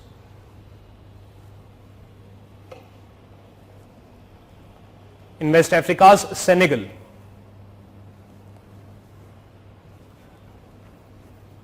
the dispute was over control of resources, especially gum, G-U-M,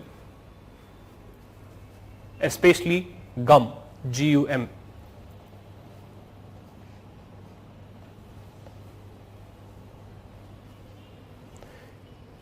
In Europe,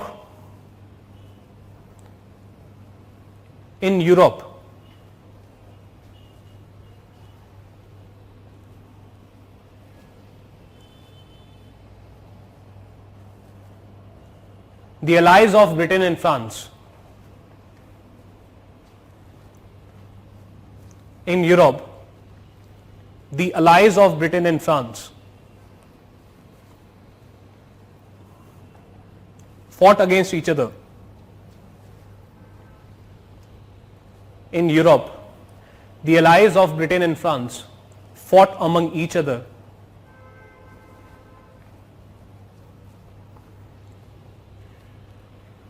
due to territorial disputes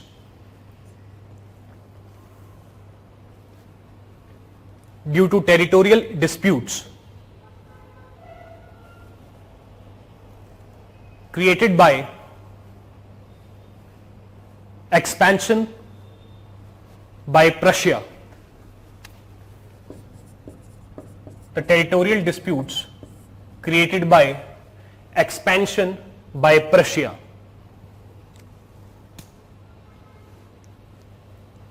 Expansion by Prussia.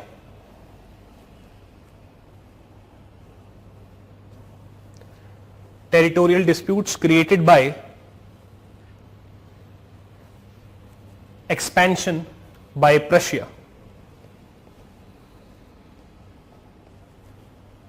Now these are the continuation of the reasons.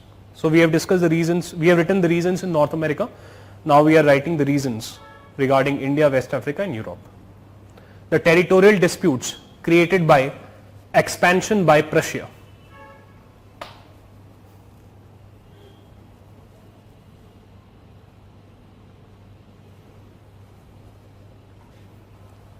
Territorial disputes created by expansion by Prussia.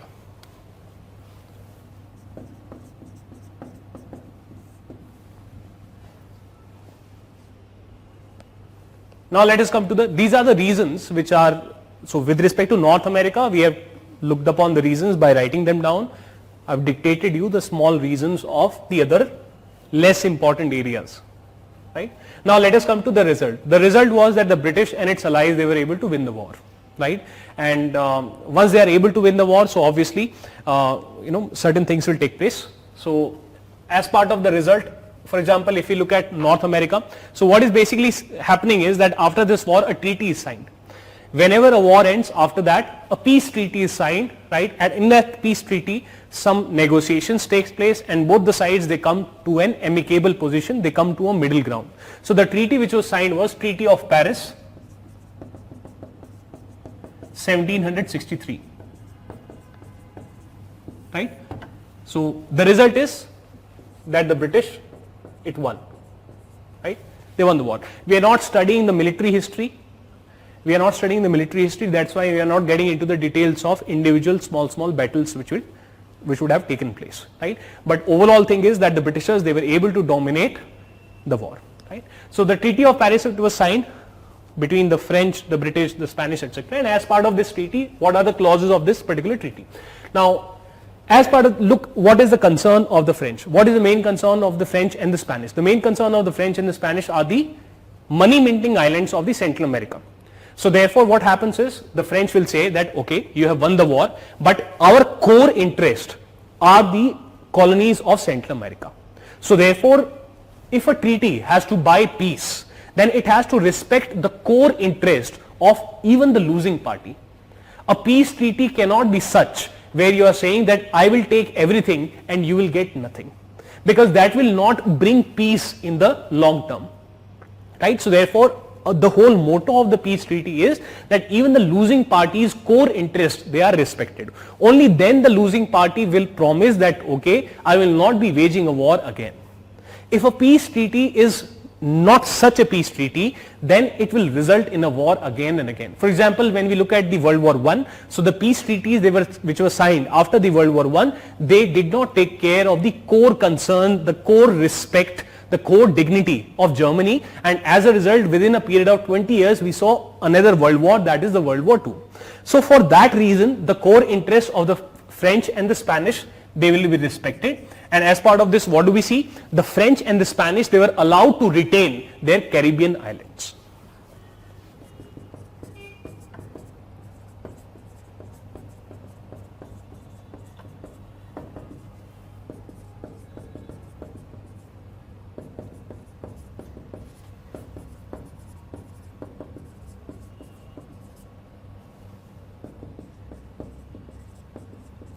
Since this was their core concern, so they were allowed to retain them. These areas, they were captured by the British evacuated.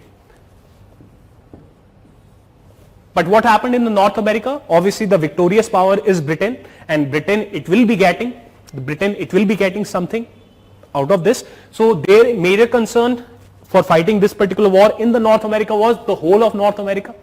So therefore they are able to get control of the whole of North America. That is, the British, they came to dominate the North America.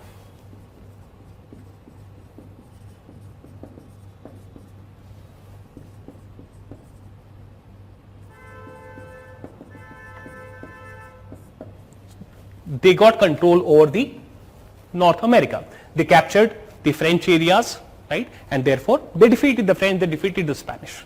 The second aspect that we see is within this, the third aspect that we see is, तो for example अगर इसी का हम सब part बोले, So here we see that French, they lost their territory in North America.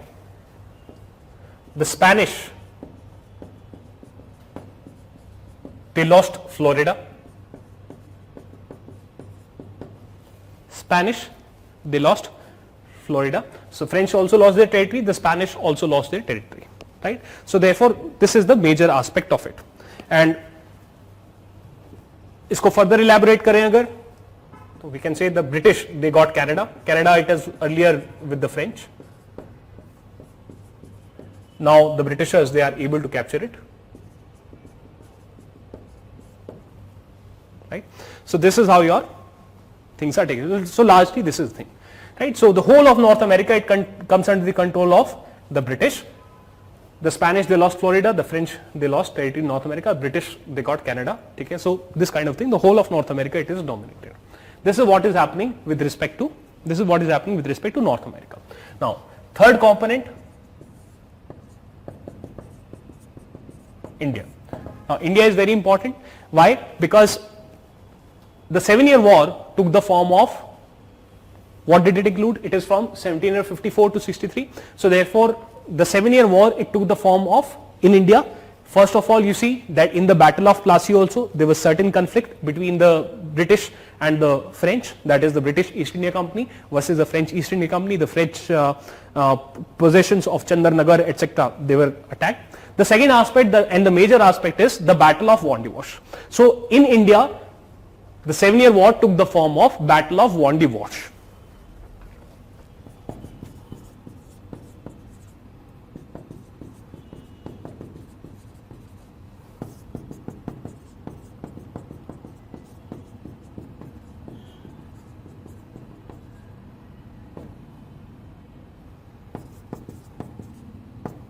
Battle of Wandiwash, which took place in 1760, and this Battle of Wandiwash, it is taking place in southern part of India.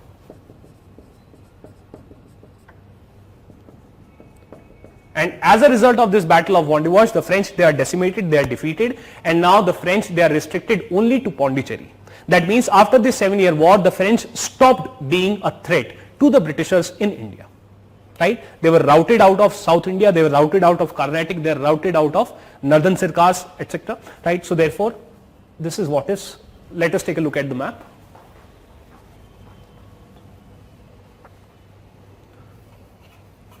So here what is written? British acquisitions under Robert Clive and Warren Hastings. So these are the areas, the pink areas, right? So northern Sirkar mein your French, they were present, and from northern Sirkar, etc., the French, they were removed. Okay. So in India, they were restricted to this thing, and here also the Britishers, they are dominating. So in a crux, what we can mention, that is more a part of your modern Indian history. So here in a crux, what we can mention is that the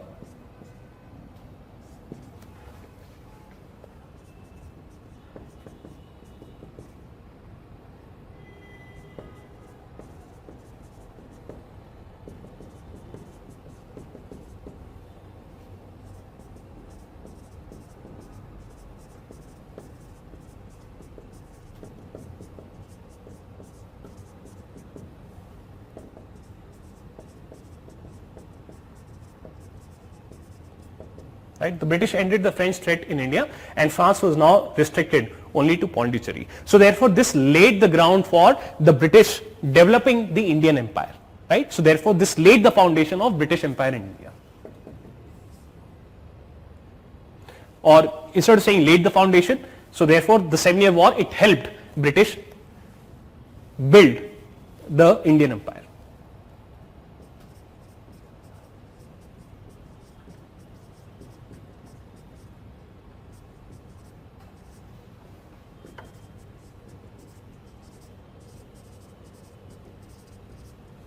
Right. So therefore this is the result. And what is the overall scheme of things? So this is point number 3. Overall, what do we see?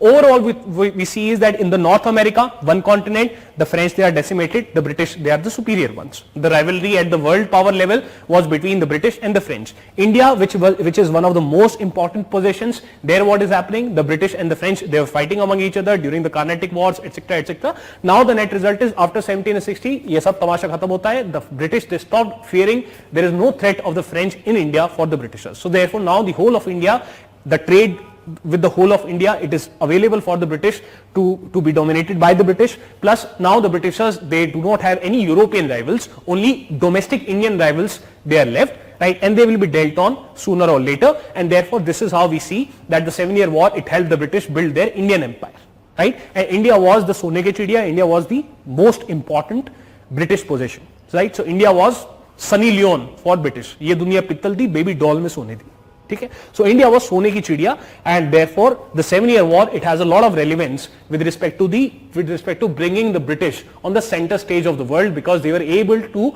now have a clear path for domination of India, right. So therefore point number 4 that we see is that the balance of power at the world level, it is shifting in favor of the British. What do you mean by balance of power? Balance of power means, okay, 3-4 powers, they are powerful and there is a balance between them. But now the balance of power, it tilted in favor of the British.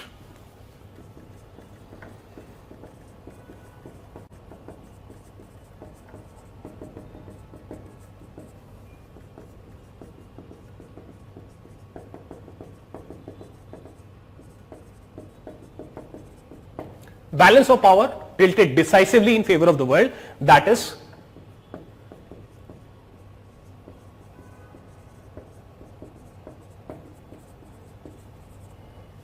the British. They became the top power. They are now dominating North America, they are now dominating India, right. And any which way, industrial revolution, it has already begun in 1750.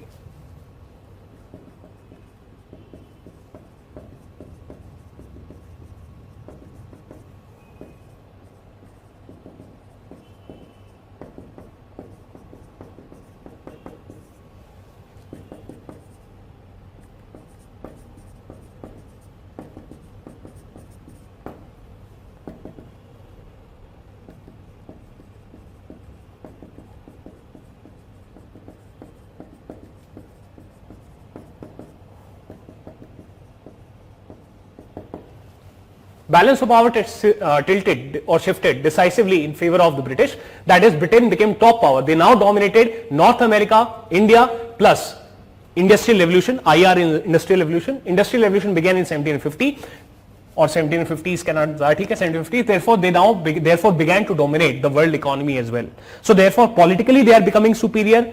Militarily they are becoming superior, navy wise they are becoming superior, economy wise they are becoming superior, and that is why we see that the 7-year war was one of the, at the cusp of the middle of 18th century, we see that Britain is rising as a top power. So therefore write this much down, and this topic of 7-year war, it is complete. आप इसको पूरा frame में ले लीजिए जितना board में लिखा हुआ है. थोड़ा सा कैमरे को लेफ्ट कर दीजिए, उस साइड कर दीजिए. Please write this down. And also it is 1.5 hours roughly, so let us go on a break of 12 minutes, and after 12 minutes we'll take a look at the American Revolution.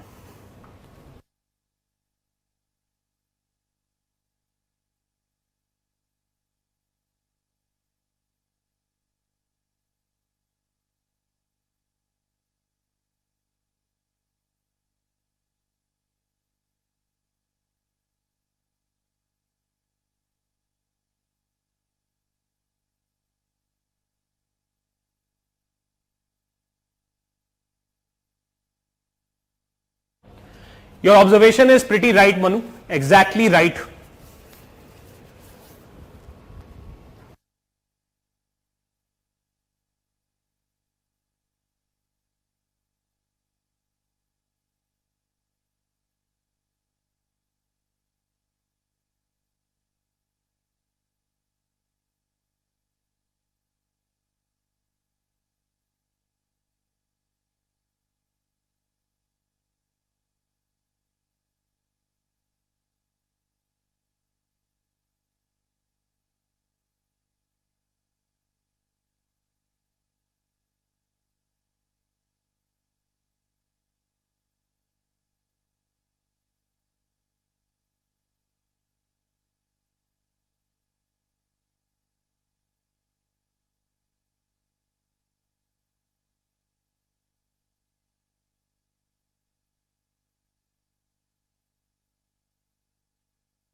Welcome back, students.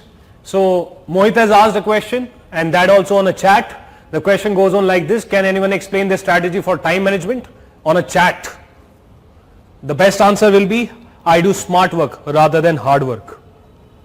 Chat पे बातें नहीं आती हैं. Time management, you come to know, when you work hard, when you waste time, after that you come to know about time management. ठीक है, there is no shortcut to time management. Focus on the world history class. ठीक है, बतियाना बंद करो आपस में. ठीक है, अब नेक्स्ट टॉपिक आ जाता है हमारा American revolution. And American Revolution took place from 1765 to 1783. Okay, there is a question. Sandeep is asking, in 1750 Industrial Revolution took place in Britain.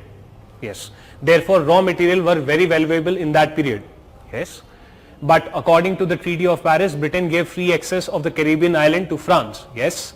Why they did not take control over these Caribbean islands? That would be very helpful in providing the raw material. What kind of raw material? The British factories, do they require sugar? Yes, they do require sugar. But the point is, what kind of major raw materials they require? As we will look at the Industrial Revolution, we will see that the Industrial Revolution, it began. First of all, it did not happen immediately. It happened over a period of 100 years. So it was not a one-year event, right? So we'll come to that confusion.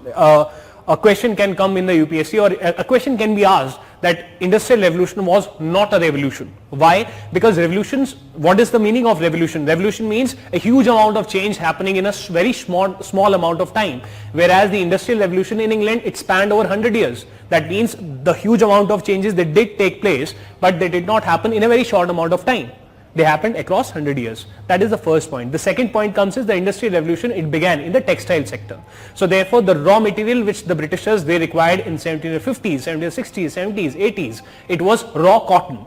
And they got raw cotton by eliminating the French from India, right? So therefore, cotton, it is a very important raw material for the textile sector. Textile sector was the most important and the booming sector. The second very important sector of the Industrial Revolution was the iron and steel sector.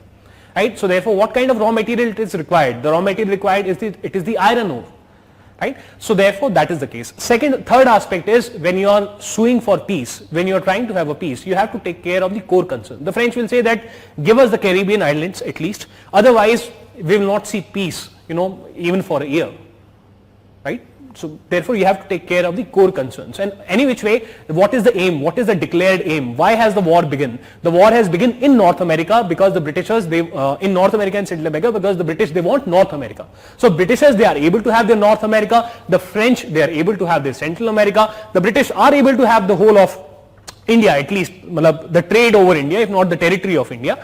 The Britishers are able to eliminate any European competition from India. So what more do the British want?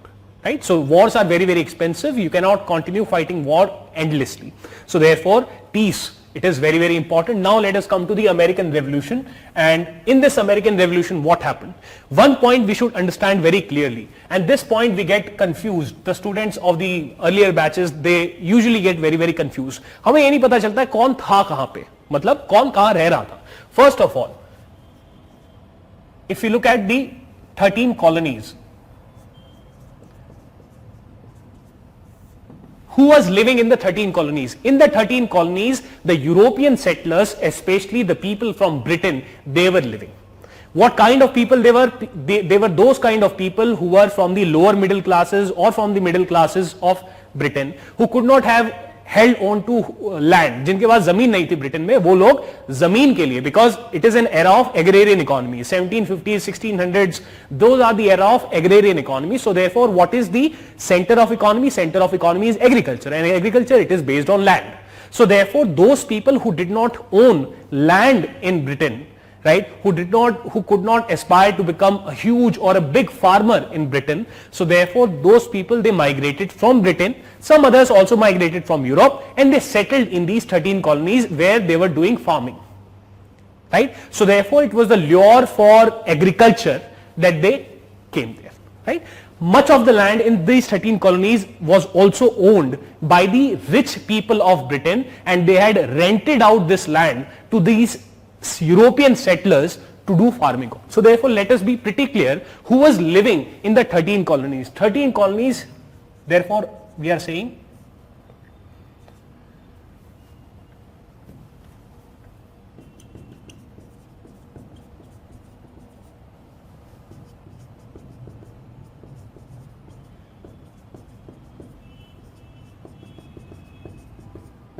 Here, European settlers have settled. What do you mean by settlers? That is people of Europe. They have migrated from Europe and they are coming to North America.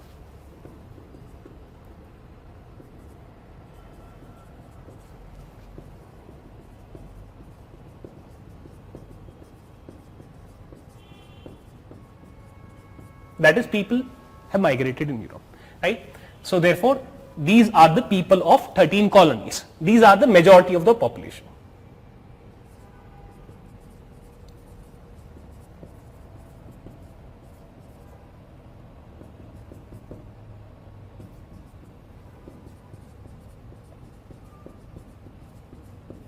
They formed majority of the population. Obviously, when they came here and they settled here, after that what happened? So Africa, one area is there, Senegal. It was rich in gum. So therefore, British and France, they fought among each other because they wanted to have that particular resource. So that's how your Africa got settled. But ask the question to the batch coordinator. Anyways, here European settlers had settled. That means people had migrated from Europe and they had started living in these 13 colonies.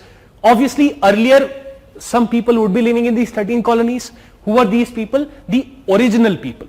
The original people of this North America, they are known as Aboriginal Indians or they are known as American Indians. So therefore, next aspect is this thing.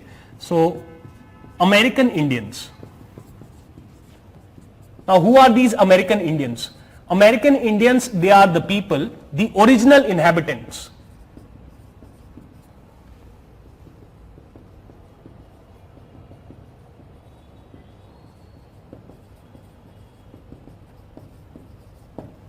The original inhabitants of North America, they are known as American Indians, right? Why they are known as Indians? In your 1500s, when North America it was discovered, at this, or Central America it was discovered, at that point of time these explorers, they were searching for India. By mistake, Columbus, he landed in Central America and he thought he has found India, so therefore he called the people who were there as Indians, right? But for our purpose, simply आप इतना ही याद रखो that American Indians, who are the American Indians? American Indians are the original inhabitants of North America, जिनको Native Americans भी बोला जा सकता है.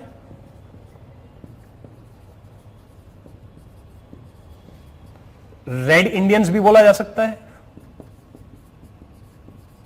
right? So इनको ये सब नाम दिए जाते हैं. So these are the American Indians. Now these American Indians, ये इनका area, these 13 colonies, their lands have been taken away, right? And who has taken away their land? The European settlers of these 13 British colonies. Right now, around the time period of this 7-year war, therefore the American Indians, they are majorly residing where? They are residing in the French, they resided in the French control area on the west of Appalachian Mountains.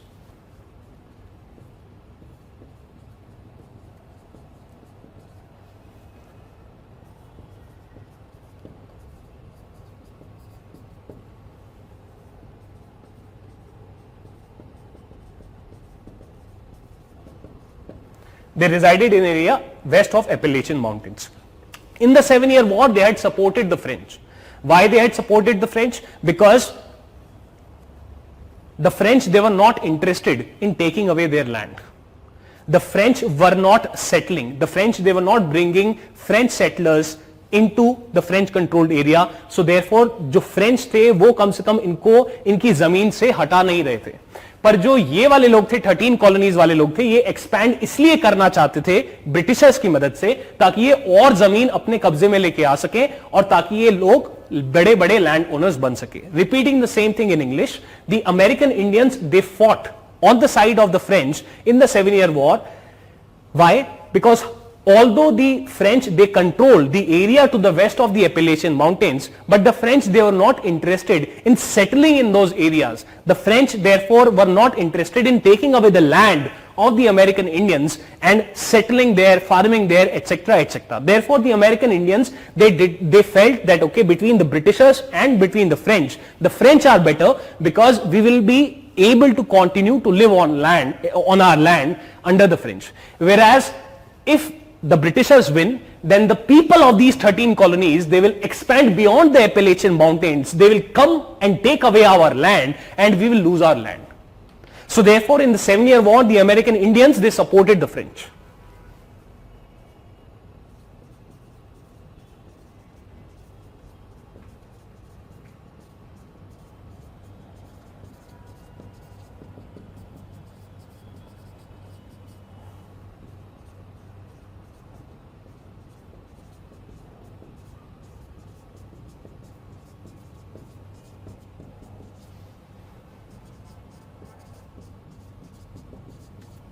Therefore, they supported the French in the 7-Year War because they feared loss of land to settlers of 13 British colonies. Right? So that's why they are supporting the French. And after the end of the 7-Year War, these people, they continued their skirmishes, they continued fighting the British.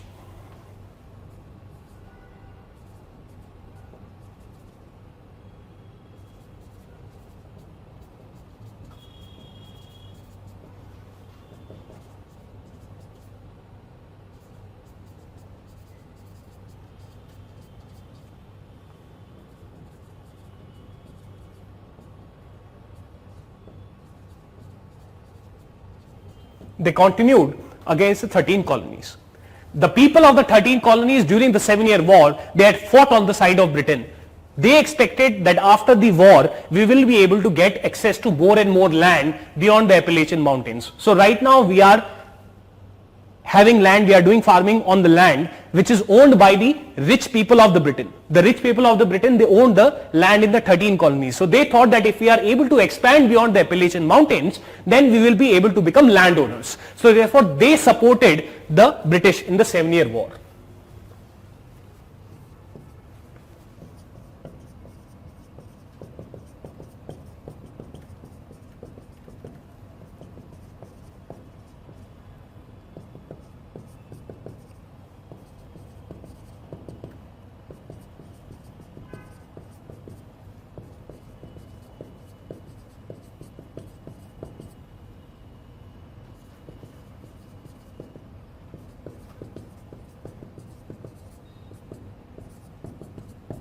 So they supported and fought for Britain in the 7-Year War because desired land beyond the Appalachian Mountains. Now what happens? Now the Britishers, what do? The Britishers, they want to end the war. With the French, they have entered the war, but the American Indians, they are continuously fighting against these 13 colonies, and the Britishers, wars are very, very costly, and because of the war, the British government had come under huge amount of debt. They had brought out many bonds, and people had purchased those bonds. The British government had taken loan from the people of Britain to fund the 7-Year War, right? And there were a real chance now that the British government might default on this public debt. So therefore, the Britishers, they wanted to end the cost of the war, and therefore they wanted to end the war. So therefore, to buy peace with the American Indians, the British government thought, see, what is the interest of the settlers of the 13 colonies? The interest of the settlers of the 13 colonies is that the Britishers, they expand beyond the Appalachian Mountains.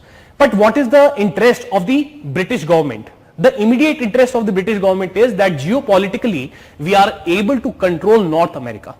The British government is not concerned whether these people are able to get this farming land beyond the Appalachian Mountains. उनके गोल geopolitical हैं, और geopolitical गोल उन्होंने achieve कर लिया है. उन्होंने France को north America से हटा दिया है. They have removed the French from the North America.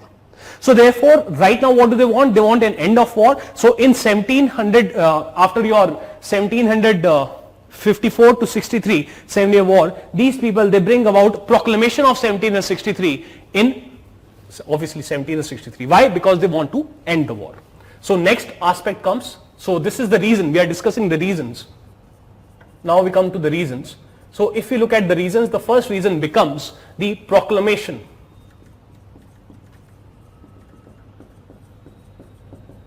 of 1763. Look at the word proclamation. The proclamation, it is introduced by the Parliament. It is brought out by the Parliament. So the British Parliament brought out a proclamation when? In 1763. What did the proclamation say? This is the first aspect we need to look. So what it was? The proclamation said that the Britishers, they will not expand beyond the Appalachian Mountains. And this proclamation created what do you call an Indian Reserve. That is, they said that all of North America, it is under Britain, but in the 13 colonies, the European settlers will live, and in the Indian reserves, the American Indians will live. We will not take away the land of American Indians.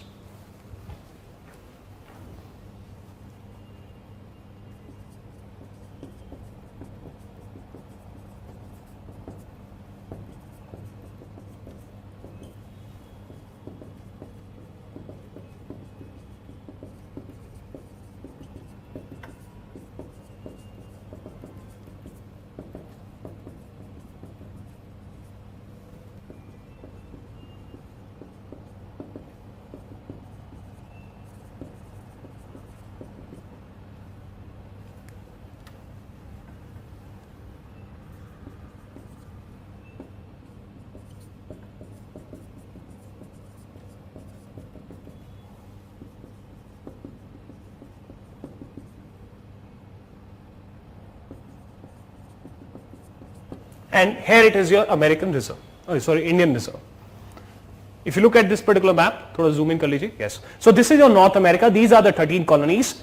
These are the Appalachian Mountains. On the left hand side of the Appalachian Mountains, they are demarcating as Indian Reserve of 1763.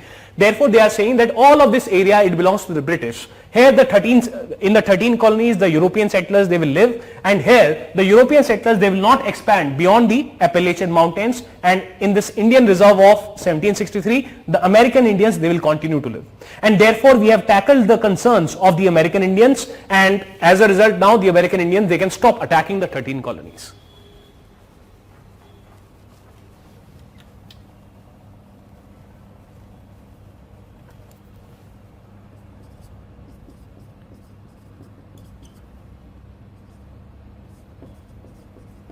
So the 13 colonies will not expand beyond the Appalachian Mountains, plus it created an Indian reserve where American Indians will continue to reside, right? And obviously over the whole of North America, these people, they have been able to, these people, skirmishes means small battles, right? So therefore, the whole of North America under the British, in 13 colonies, the settlers living, and in the Indian reserves, the Indians living. And therefore, why it was brought in? The reason was that the British, they wanted to end the war. They had ended the war with the French by signing the Treaty of Paris 1763. They have ended the war with the Spanish by signing the Treaty of Paris of 1763, but they are unable to end the war with the American Indians because the American Indians, they are concerned कि हमारी जमीन जायदाद का क्या होगा. So therefore, why? Because the Britishers, they did not want to extend the war, or they wanted to end the war.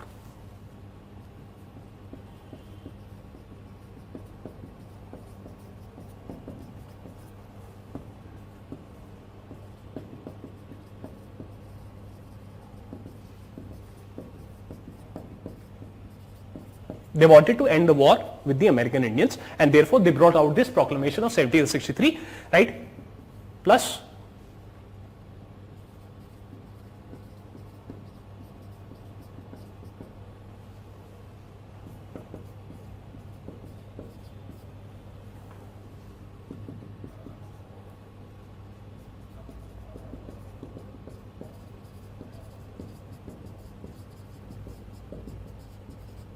war was costly, therefore to curtail the war expenditure. So therefore, this is the reason because of which these people, they are bringing on this proclamation of 1763. Now, why this is the reason of the American Revolution? The American Revolution, what it was? The American Revolution was basically a revolt by the people of 13 colonies against the British government. American Revolution was a revolt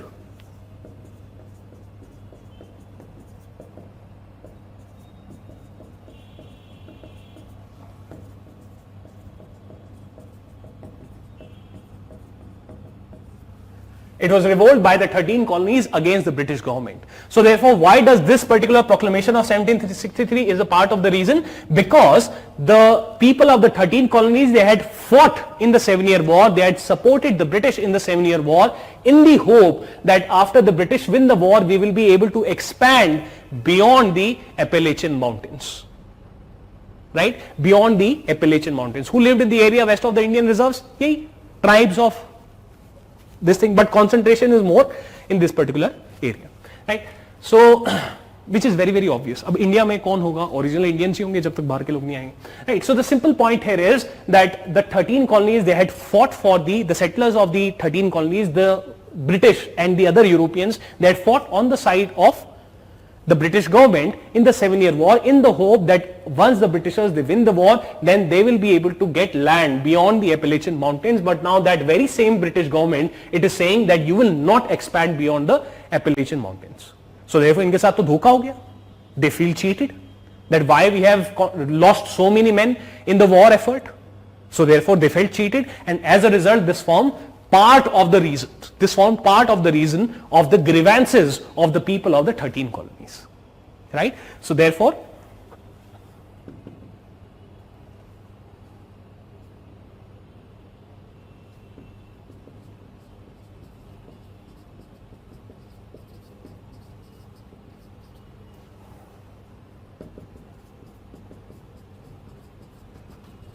the settlers of the 13 colonies, they felt cheated.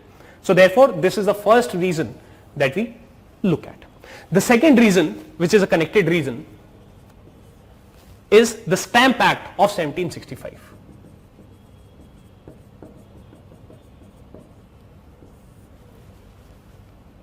Stamp Act of 1765. What was the Stamp Act of 1765? That becomes the first aspect. So the Stamp Act of 1765, it basically levied a tax. It basically levied a sales tax.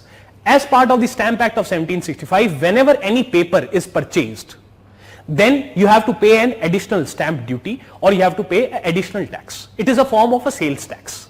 Like whenever you buy any product, you have to pay GST. So similarly, whenever you pay any paper, then you would have to pay an additional tax. Now paper is required for newspaper printing, paper is required for lottery printing, paper is required for playing cards printing, paper is required for printing Ludo games, paper is required for doing any business transaction, right? So therefore contracts, they are signed on the paper. So therefore whenever there is any purchase of paper, there will be a tax. So it is a sales tax.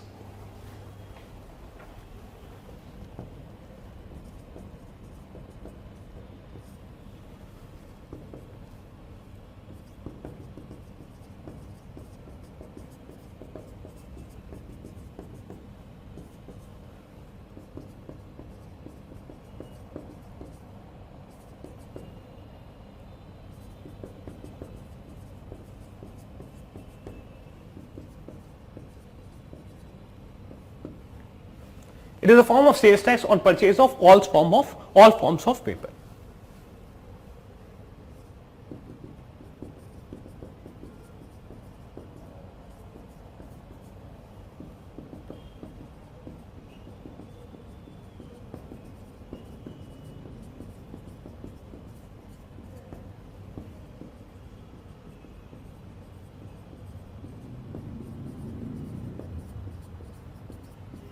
Right? So therefore it is a way in which the British government, it is trying to raise money. From whom? From the people of the 13 colonies.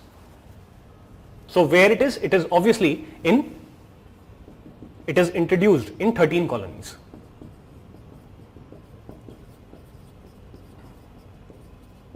It is introduced in 13 colonies. So it is a form of tax. Why it is introduced? It is introduced so as to do recovery of the expenditure done in the 7-year war. So in the 7-year war, huge amount of costs have been borne by the British government. और अब British सरकार चाहती कि जो इतना खर्चा हो गया है उसकी रिकवरी तो कहीं से हो. So therefore they levied this stamp duty or the stamp tax through the Stamp Act of 1765 on the people of 13 colonies. ये तो ऐसा हो गया that I have rubbed salt on your wound. First of all, we fought for you in the hope that we will be able to expand beyond the Appalachian Mountains. Then you brought out the proclamation of 1763 telling us we cannot go beyond the Appalachian Mountains. Then you are putting an economic burden on us in the form of Stamp Act. And why it is being brought? Because you want to recover the expenditure which has been done on the war.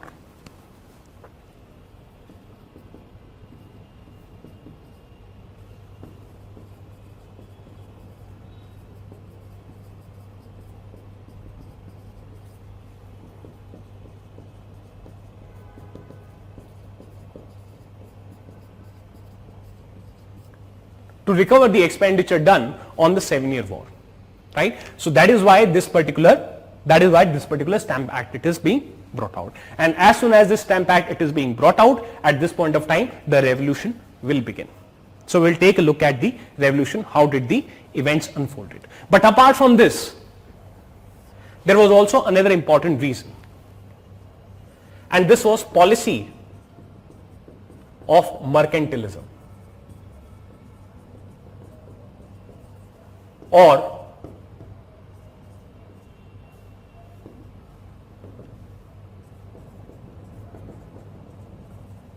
in simple words, colonialism. What was this policy of mercantilism? The policy of mercantilism, the word mercantilism, it is coming from the word merchant. क्या वो? अच्छा, ये दोबारा आ गया.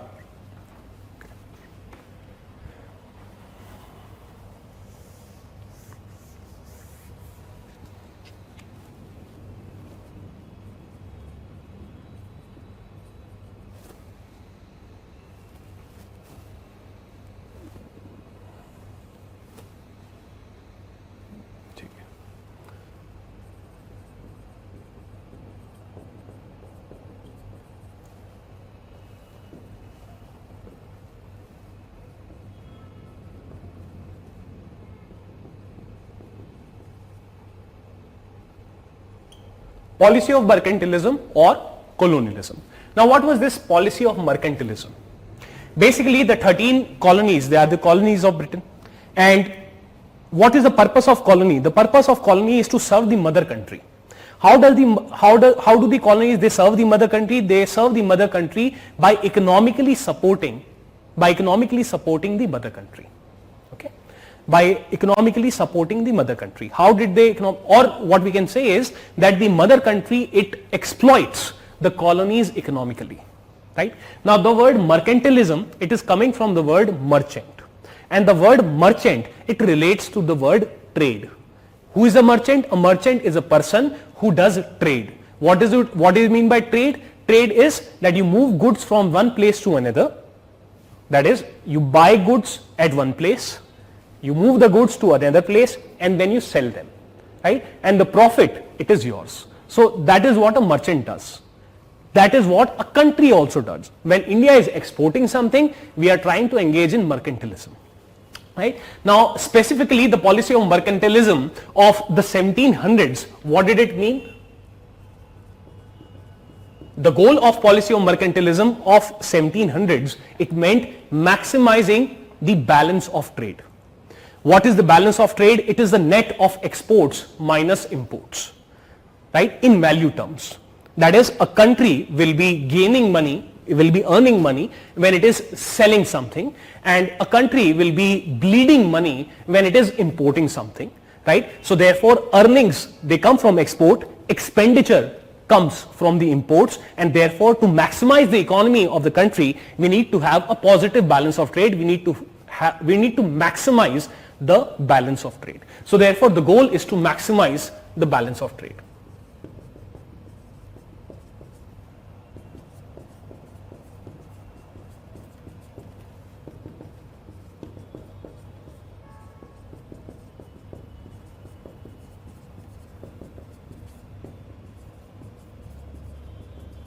That is the net of exports and imports.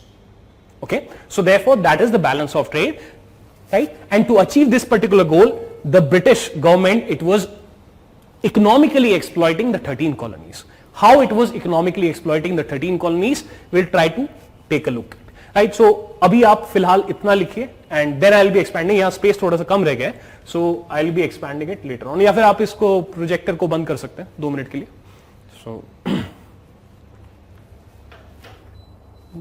right, so now let us try to take a look at how this policy of mercantilism it worked.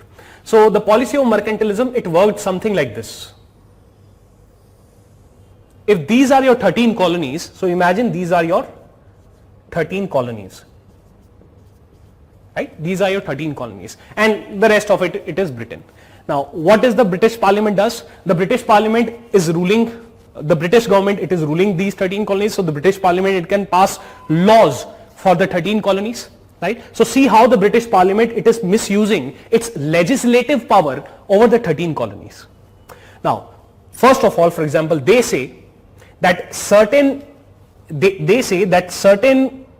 उससे पहले आ जाते हैं इस बात पे, they say that when these are the 13 colonies, so therefore goods will be coming into this 13 colonies and goods will be exiting these 13 colonies.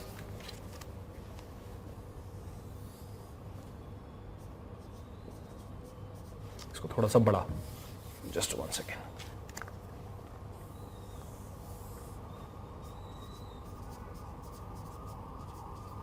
Now certain goods will be coming into the 13 colonies.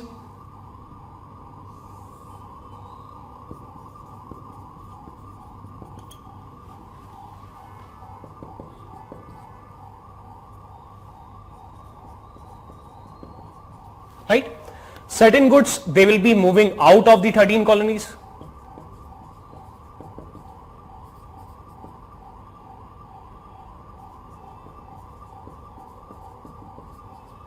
Right? And then inside of the colonies, certain factories, etc., certain industry will be running. So with respect to imports into the colonies, the British Parliament makes a law which says that when British goods, they are entering into the 13 colonies, then there will be low custom duty. Whereas when non-British goods are entering into the 13 colonies, then the custom duty will be high. Can any student tell me how does this benefits the British?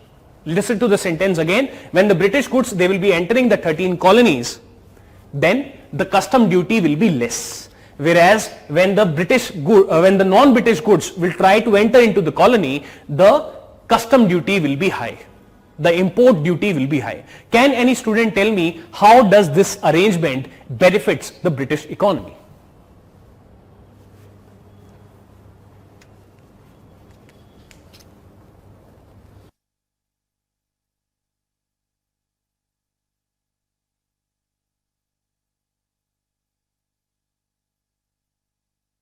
Mandeep is saying this will make British goods cheaper. Yes.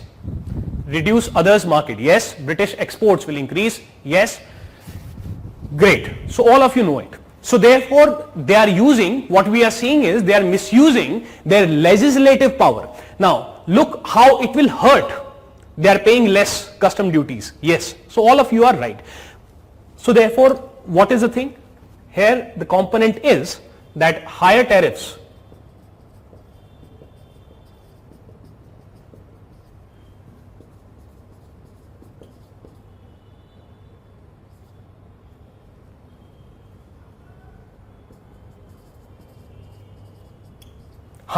on non-British imports, right? So therefore it will create a market.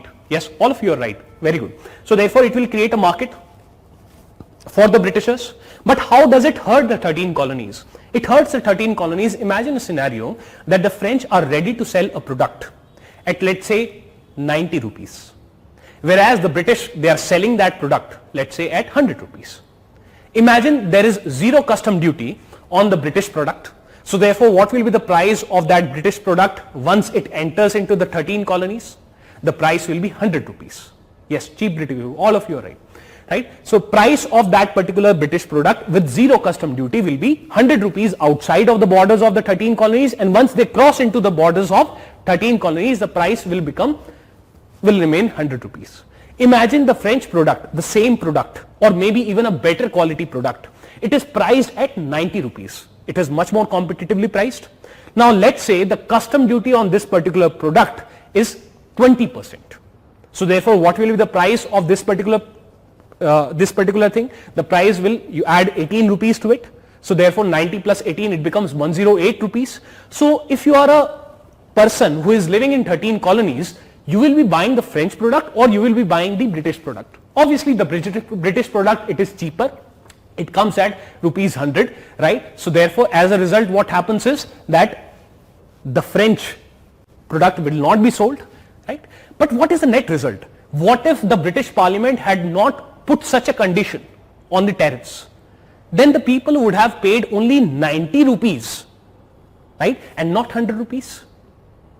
Therefore 10 rupees extra are being paid by the people of 13 colonies. Why? Because the British Parliament has misused its legislative power to arbitrarily make the British goods more competitive or cheaper. So therefore the net result is the people of the 13 colonies, they end up paying more for their imports, right? And this is how the presence of the British legislative power on the 13 colonies is detrimental to the economy of the 13 colonies.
Now, certain goods are to be exported out of the colonies. Now, around the time period of 1750 onwards, the Britishers, they are undergoing industrial revolution, and for the industrial revolution, the raw materials of the textile sector and the iron and steel sector are very, very important. So the British Parliament now brings out a law which says that certain raw materials like of iron industry and of the textile industry, they can be exported only to the British. They cannot be exported to the French, even if the French are ready to pay more money for it. So therefore, the 13 colonies, they again lose out on earning for their exports.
Certain goods, that is raw materials important for industrialization of Britain, can be exported only to Britain.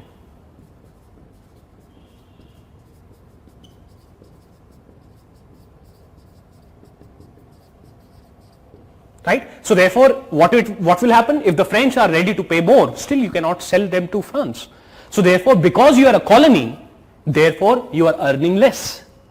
Right? Therefore, you are earning less. Why? Because you are a colony. You do not have the political power in your hands. Right? Then, these exports which are going out of the colonies, these exports, the British Parliament brings out a law which says that only British ships will be used for trading by the 13 colonies. That means if the 13 colonies, they are exporting something, then obviously ships are required, right? So therefore, only British ships will be used. Maybe the French are ready to give the ships on rent at a cheaper price. Maybe the Dutch, which were very good shipbuilders, maybe they can give the ship at a cheaper price, but no. The law says if there is any exporter in the 13 colonies, or if there is any importer in the 13 colonies, if any trade is happening by the 13 colonies, then the ships which have to be used, they have to be British ships. What it will do? It will create a demand for the shipbuilding industry of Britain. They will get more orders for the ships. It will create a demand for the British steel industry, because ships, they are made by using steel. It will create a demand for the coal sector of the Britain, because coal will be required to forge the steel in form of a ship, or to convert iron ore into steel. It will create a demand for blast furnaces which convert your harness the coal to produce steam. Net result is you are misusing the law, legislative power. You are misusing the power to legislate over 13 colonies to bring out such a law which benefits your businesses. Yes, Navigation Act of 1651.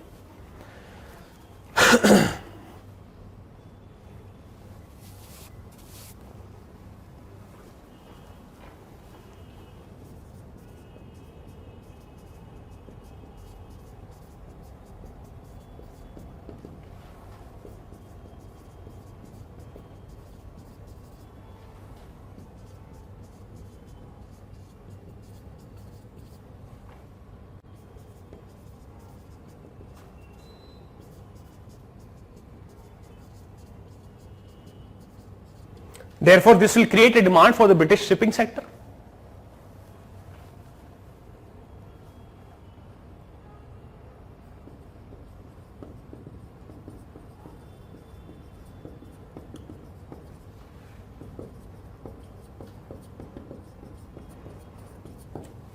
create demand for the British shipping sector, right? So this is what is happening. Apart from this, it is by law the 13 colonies, they are barred from setting up any iron or textile industry. Why?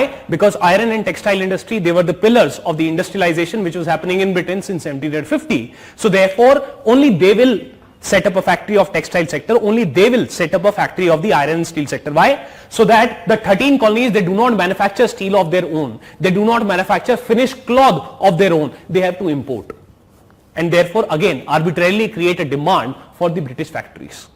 Why? Because you have barred them from meeting their own demand by doing their own supply.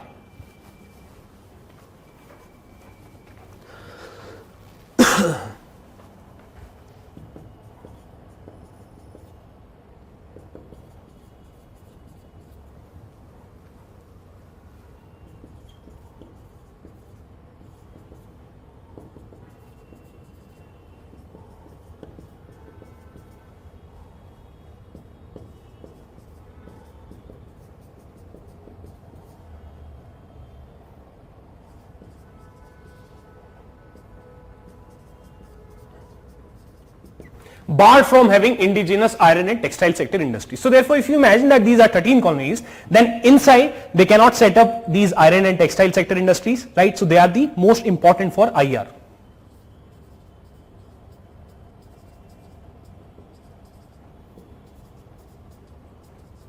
These were the most important sectors. These are the most important sectors for IR.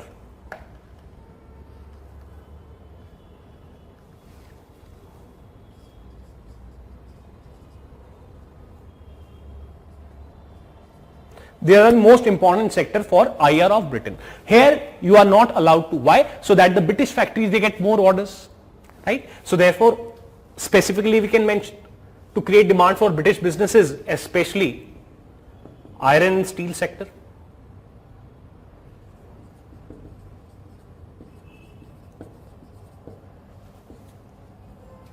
Then your textile sector, shipbuilding sector,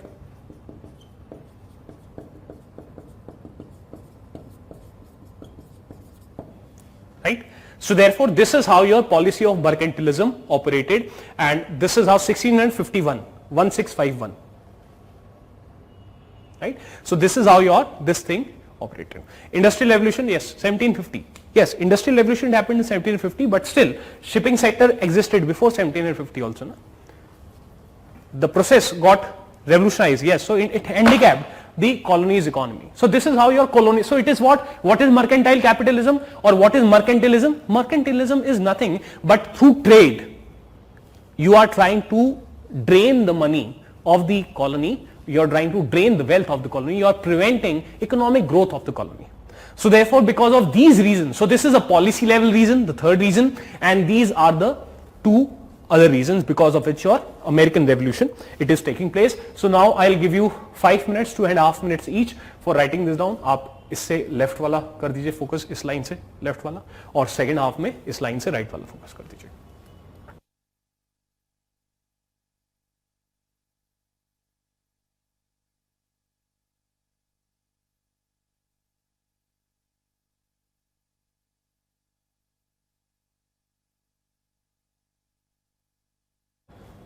So I'll give you 2.5 or 3 minutes for writing this down, and then I'll show you the right hand side.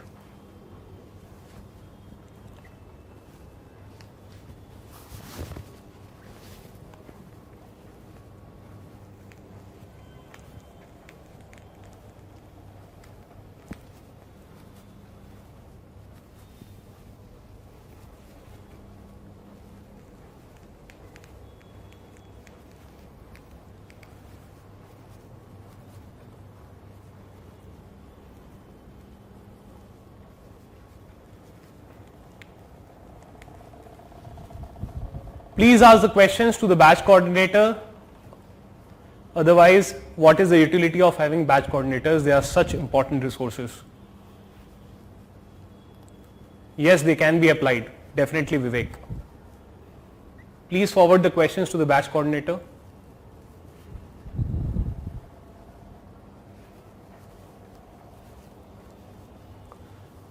I will answer those questions once the batch coordinator forwards them to me. This helps in organizing the class in a better way.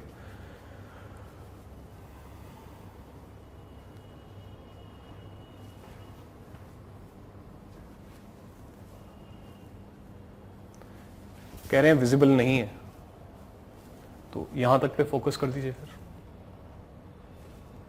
यहां से left पे, बस ठीक है, बस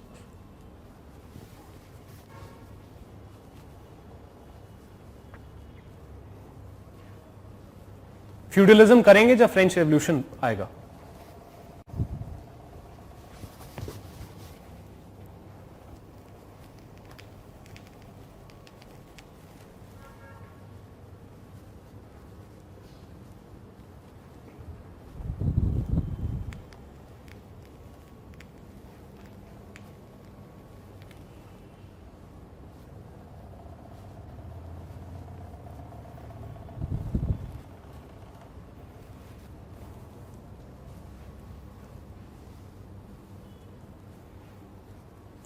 The people living in 13 colonies, they are British, yes, but they are the less rich sections of the British.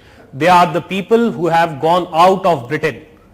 So therefore, when it comes to the giving importance, then the British own industry, it is being, that is just a colony. So therefore, it is your wish whether you want to be part of mainland Britain or you want to be in the colony. The colony will serve the needs of the mother country. Then what is American Indians' second point? American Indians' second point is resided in area west of Appalachian Mountains.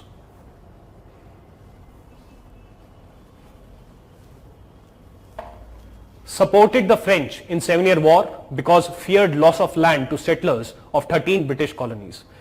Plus after war they continued skirmishes against 13 colonies.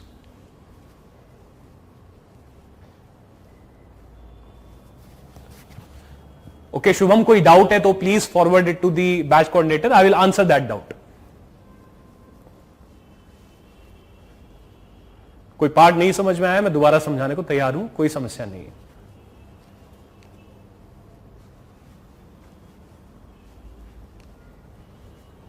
और फिर वो classes अगर ज्यादा लग जाएंगी तो फिर आप ही कहोगे वर्ल्ड हिस्ट्री से क्वेश्चन आता नहीं है, इतनी सारी क्लासेस क्यों लग रही हैं. तो आप डाउट पूछिए, मैं डाउट आंसर करूंगा. और बाकी अगर स्टूडेंट्स भी बताइए कि उनको समझ में आ रहा है या नहीं आ रहा है. Are they able to understand और they are not able to understand. कोई प्रॉब्लम नहीं है. You ask the question, any part which you feel that it needs to be reiterated, please ask.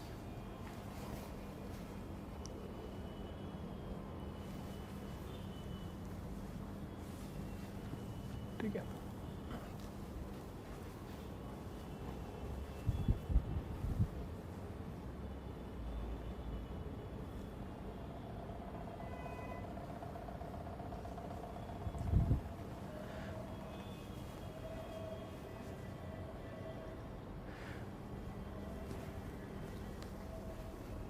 Sir please shift left, थोड़ा सा left कर दीजिए, हल्का सा.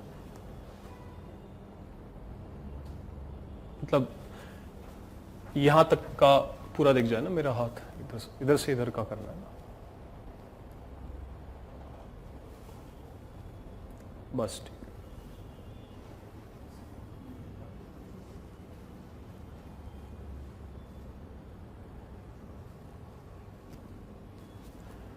Yes, obviously, Vishwanath. We need to focus on the reason, the impacts, because that is what a civil servant is required to do. बाकी decently detail में कर रहे हैं हम लोग, ऐसा नहीं है that we are skipping any of the important parts.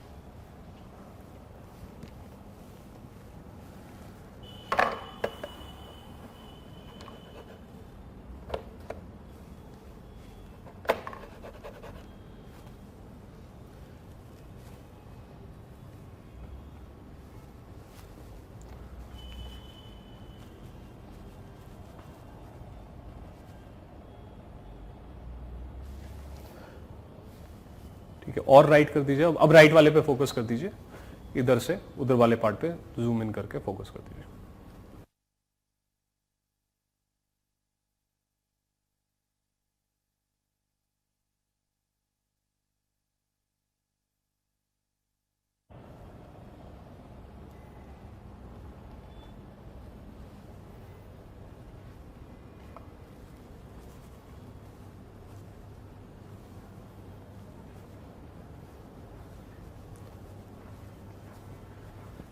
Barred from having indigenous industries, indigenous iron and textile sector industry.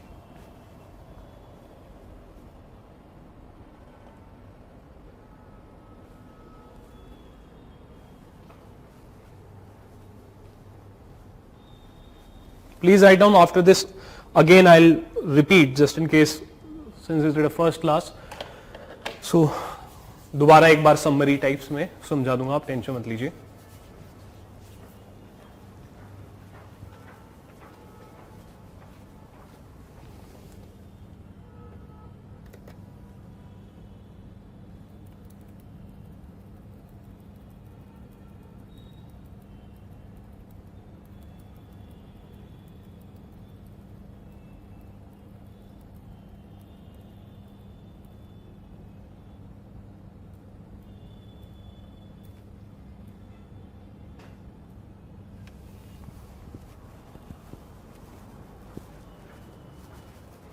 Okay, now let me explain it to you again. Let us begin with this thing only. तो camera आप हटाइएगा मत. What is the policy of mercantilism? The word mercantilism, it is coming from the word merchant. Merchant क्या करता है? Merchant is a person who trades, that is who does import and export, right? Now the British government was trying to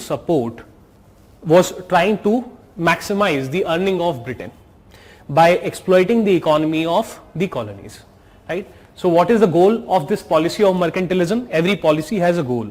So the goal is to maximize the balance of trade, that is net of exports and imports. Whenever you export something, you are selling something. When you sell something, you earn money.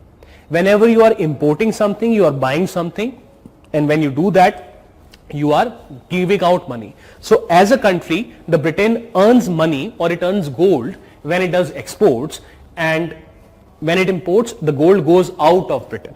So therefore, Britain wants to maximize its gold, that is Britain wants to maximize its balance of trade. If these are the 13 colonies, over these 13 colonies, the British Parliament has legislative power, meaning the British Parliament can make laws for these 13 colonies, right?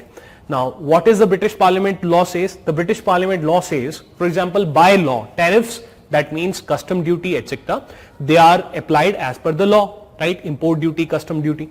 So therefore, they are saying that higher import duty on non-British imports. As a result, what will happen? The British goods coming into the 13 colonies, they will be more competitively priced, they will be cheaper, and the people of 13 colonies, they will buy the British goods as compared to non-British goods. Why? Because artificially, the Britishers have increased the price of non-British goods by applying higher custom duty on non-British goods. As a result, what will happen?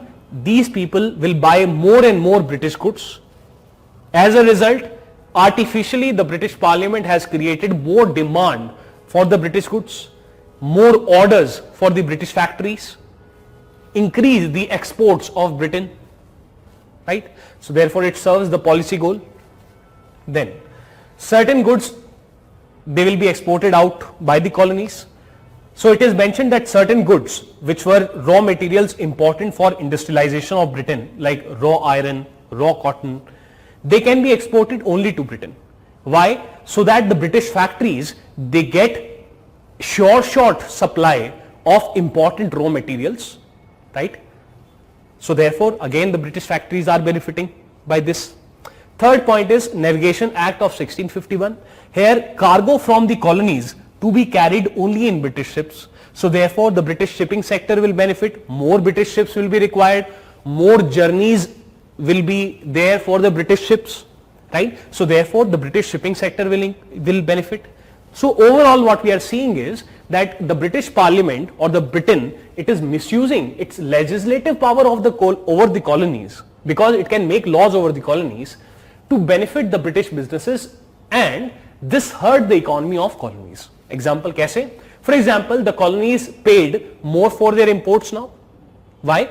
Because it is possible that non-British goods might be cheaper, but because arbitrarily you have increased the taxes, so therefore they are becoming expensive and people are buying ultimately without custom duty देखा जाए तो more expensive British goods. ऐसा scenario तो हो सकता है. Second, they lost out on maximizing earnings from exports. Why?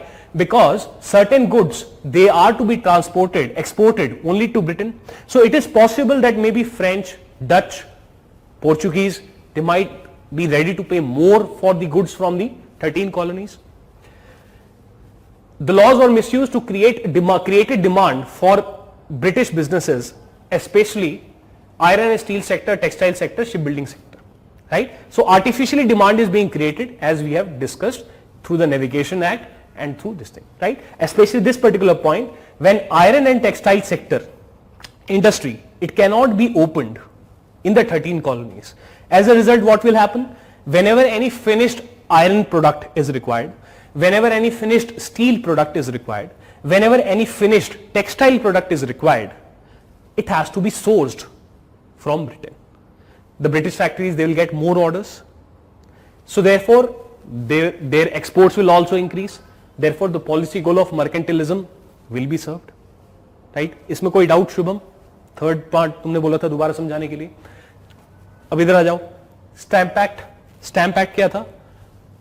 एक tax लगा दिया लोगों पे. Why? Because people will be paying the tax. The money will go to the British Parliament or the British Exchequer. Right? So therefore, this is what it is. Proclamation of 1763. This point, I don't think there is any confusion. If there is any confusion, you can ask.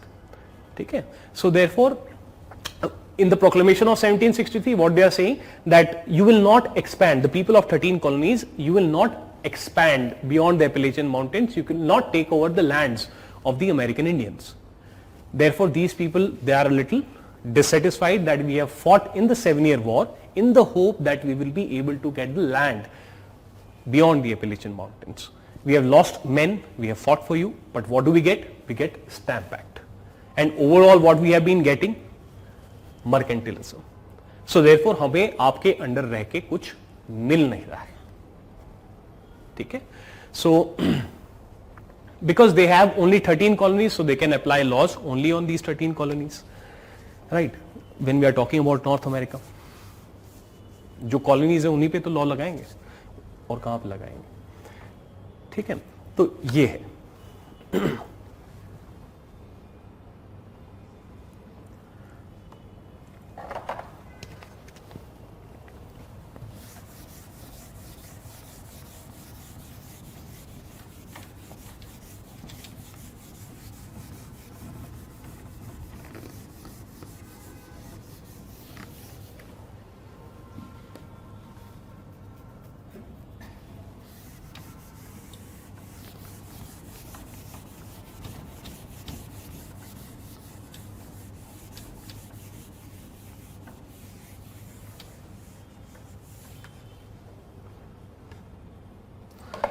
Right.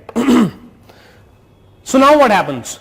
Once your Stamp Act of 1765 it is brought out, suddenly there are revolts by the people on the streets of the 13 colonies. The tax inspectors who are coming to collect the tax, they are being attacked. Right? They are being attacked. Also the leaders of the 13 colonies, they come together and they meet in a congress. What is the meaning of a congress? Congress means a congregation. Congress means, what is the meaning of the word Congress? What is the meaning of the word assembly? Basically, the 13 colonies, I am again requesting, please send the doubts to the batch coordinators. Right? However, the 13 colonies are being established. So, Navy of Britain, it will travel from Britain, cross Kara Atlantic, landed on the shores of North America, had guns, fought against the American Indians and captured the land and declared that this is our colony. Right? So therefore, let us look at the events. Let us look at the events of the American Revolution. So in 1765, when this Stamp Act is being brought out, so at this point of time, the people are very, very enraged. The tax inspectors which come to collect this stamp tax, they are attacked by the people on the streets of the 13 colonies, right? The politicians or the leaders of the 13 colonies, they also come together, and they meet in a congress which is known as Stamp Act Congress. The word Congress, the word assembly, you say na state assembly, whereas US says US Congress. What is the meaning? Nothing, but people are coming together and meeting. It is an assembly of the and this is how these bodies like legislative bodies, etc., they get the name assembly, Congress, just that their leaders are meeting. So therefore, leaders of 9 colonies, not all, not important, but simply we can say that the leaders of the colonies, they met what is known as in Stamp Act Congress of 1765. Right? So what is happening is, first your Stamp Act Congress of 1765.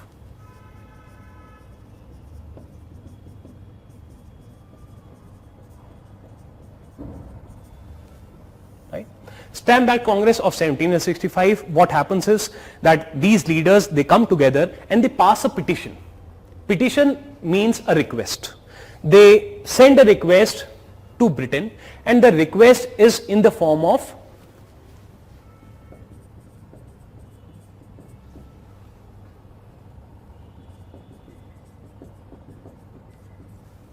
it is titled Declaration of Rights and Grievances.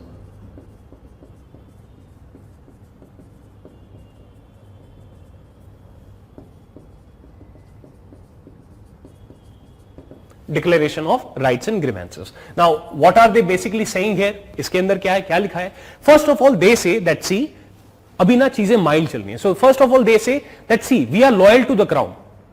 So please do not think that we are rebelling or anything, but हमारे कुछ grievances हैं. ठीक है? So first point that they say is that we are loyal to the crown.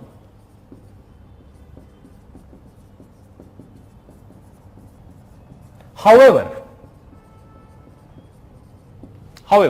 they say that, see, you have passed a law, the law has been passed by the British Parliament. But the point is that we are not represented in the British Parliament. Why? Because we do not have a right to vote. Why we do not have a right to vote? Because we do not own land in the 13 colonies. The land is owned in the 13 colonies by the rich aristocrats of Britain who are living in Britain. हम तो यहाँ पे rent पे हैं, हमने ये land rent पे ले रखा है और हम खेती बाड़ी कर रहे हैं, right? So therefore the problem is that we are not represented in the British parliament. We do not have the right to vote, and therefore the members of the parliament of Britain, they do not represent us because we have not elected them. हमसे तो vote, हमारे पास right to vote ही नहीं है. So therefore what is happening is a tax has been levied while we are not represented in the British Parliament. And therefore they say, they gave the slogan or they gave the principle of no taxation without representation. So the famous slogan, no taxation without representation, or the famous principle of polity that there cannot be any taxation without representation, it means that we are not represented in the British Parliament because we are not the voters. Had we elected those parliamentarians, and then those parliamentarians as our representatives would have brought out a tax, then it would have been democratically fine. But we are not represented there and you have applied a tax on us, so this is wrong. So they say that with all due respect, the British Parliament does not have a right to apply taxes on the 13 colonies because no taxation without representation.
We are loyal to the crown, however, the British Parliament does not have right to apply taxes on us because of principle of no taxation without representation, as people of colonies did not have voting rights because they were not land owning subjects of British Empire. Therefore, British Parliament is not representative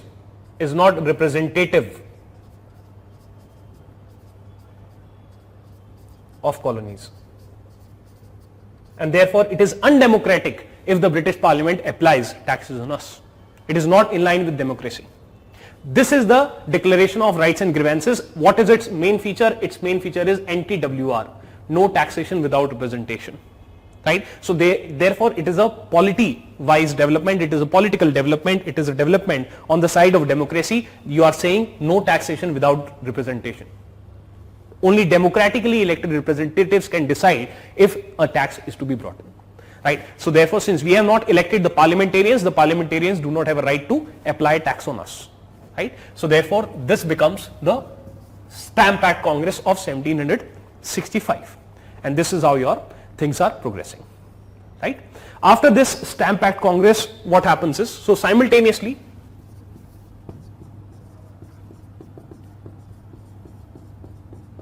boycott of British goods happens. The people are smart, they recognize that where to pinch the British where it will hurt the most. So therefore, let us reduce the profits of the British businesses by boycotting the British goods. We will not buy the British goods. As a result, the British exports into the 13 colonies, they will decrease, and therefore the profits of the British businesses will decrease. So therefore, they began a program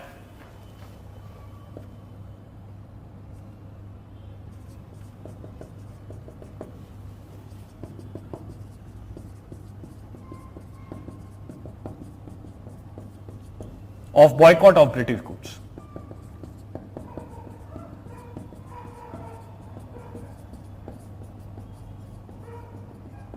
This will hurt the British exports. Simultaneously, boycott of British goods by people of colonies, this hurt the British exports. Right? This is what is happening. Plus, there was violence against tax collectors.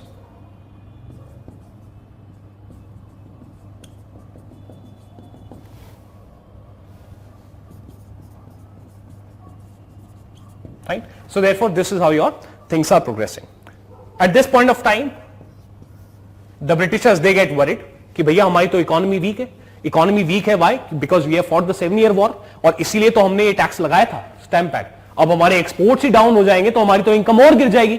तो उनका भैया शांत, थामा भाई थामा, ठीक है. Let us now the British they repealed the stamp act in 1766. उनका भी है, ठीक है, बुरा मत मानो, होली है, मीनिंग अब हमारे एक्सपोर्ट्स हर्ट हो रहे हैं, राइट, और ठीक है, हम स्टैम्प एक्ट रिपील कर रहे हैं. Why? Because our economy is getting hurt. Why do they repeal it? Because they are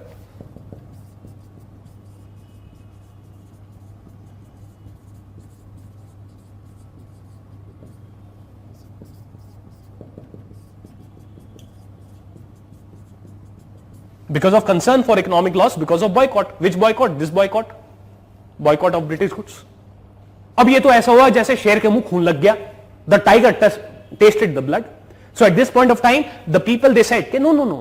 हमने स्लोगन दिया था no taxation without representation. Our slogan was not no stamp act without representation.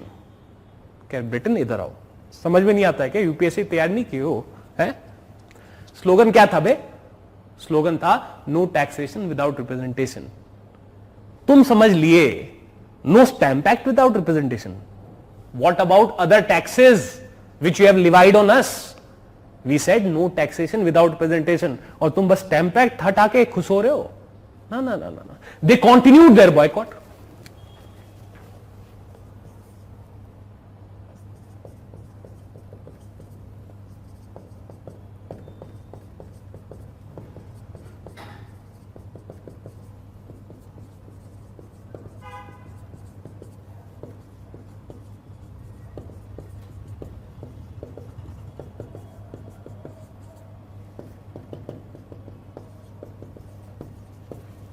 The colonies continued boycott and demanded repeal of all taxes.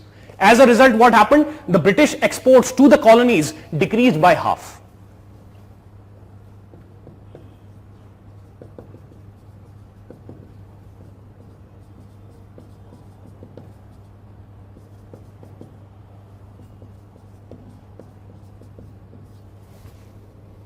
They got halved, right? After this, now it is 8 p.m., right? So we will stop the class. Our classes, they will start sharp at time, and I'll try to end them also in time. Although no promises, although आज आपने मेरा थोड़ा सा समय लगाया है, वो camera में हम भी फिट नहीं कर पाए थोड़ी ठीक से, तो हमारी भी गलती है. Anyways, so ये आप नोट डाउन कर लेना. स्कीम ये चल रही है. स्टैम्प एक्ट आया, उसके बाद स्टैम्प एक्ट कांग्रेस आई. साहब उनका you have no tax, the British parliament does not have the right to apply tax. So सारा गेम क्या चल रहा है? गेम चल रहा है no taxation without representation, right? And these things are taking place.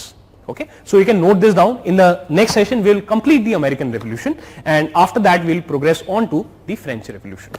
Okay, so please note this down, and thank you so much. It was great interacting with you. Just one small request, please try to bring a little bit of discipline. The questions, they need to be asked to the batch coordinator. ठीक है, तो मुझे answer करने में कोई समस्या नहीं है, बट ये एक सिस्टम है, उससे चीजें ऑर्गेनाइज रहती हैं. जब आप कोई सवाल चैट पे पूछ रहे थे तो बहुत सारे हो सकता है लोगों का वो सवाल ना हो सकता है बैच कोऑर्डिनेटर उस सवाल को आपको आंसर कर दे, आप ठीक हो जाए आपके लिए सब कुछ. ठीक है, so do let me know पहली क्लास कैसी रही, राइट? एंड कोई आपके डाउट्स हो तो I am always open to doubts. आप अपने डाउट्स भेजिए बैच कोऑर्डिनेटर को, नेक्स्ट क्लास में एड्रेस कर देंगे. कहीं पे भी कोई प्रॉब्लम है, do not feel shy, send your doubts to batch coordinator. अगर वो मुझे फॉरवर्ड करते हैं मैं उनको रिजॉल्व करूंगा, राइट? अब आप इसको लिख सकते हैं, ठीक है? ऑल ऑफ दीज थिंग्स एक बार दिखा दिया जाएगा, आप बाद में कर सकते हैं इसको. ठीक है, सो इतना ही है जो है. Thank you so much, God bless you.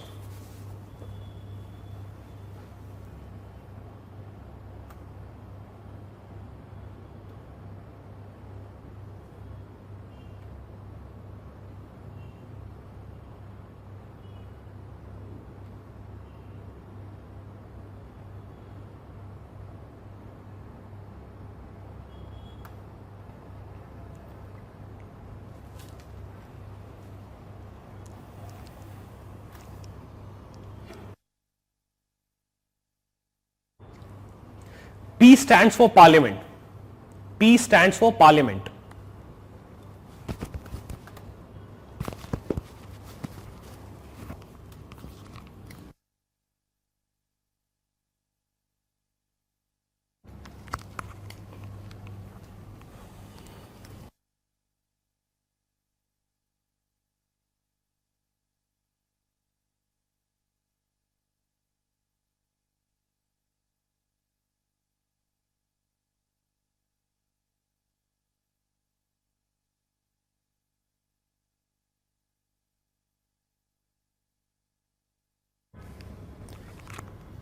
altruismheals@gmail.com. ALTRUISMHEALS.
The last line of 4 is colonies continued boycott and demanded repeal of all taxes in brackets because anti-WR, and then star mark, British exports to colonies got halved, आधे हो गए.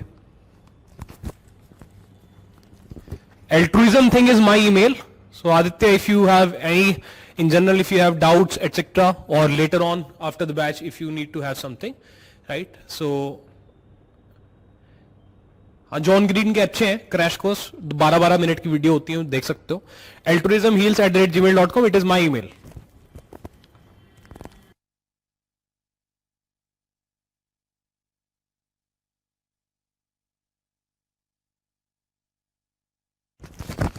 But उसमें John green वाले में बहुत सारी ऐसी छोटी छोटी बैटल वाली डिटेल्स होती हैं जो यूपीएससी के लिए उतना ठीक नहीं है.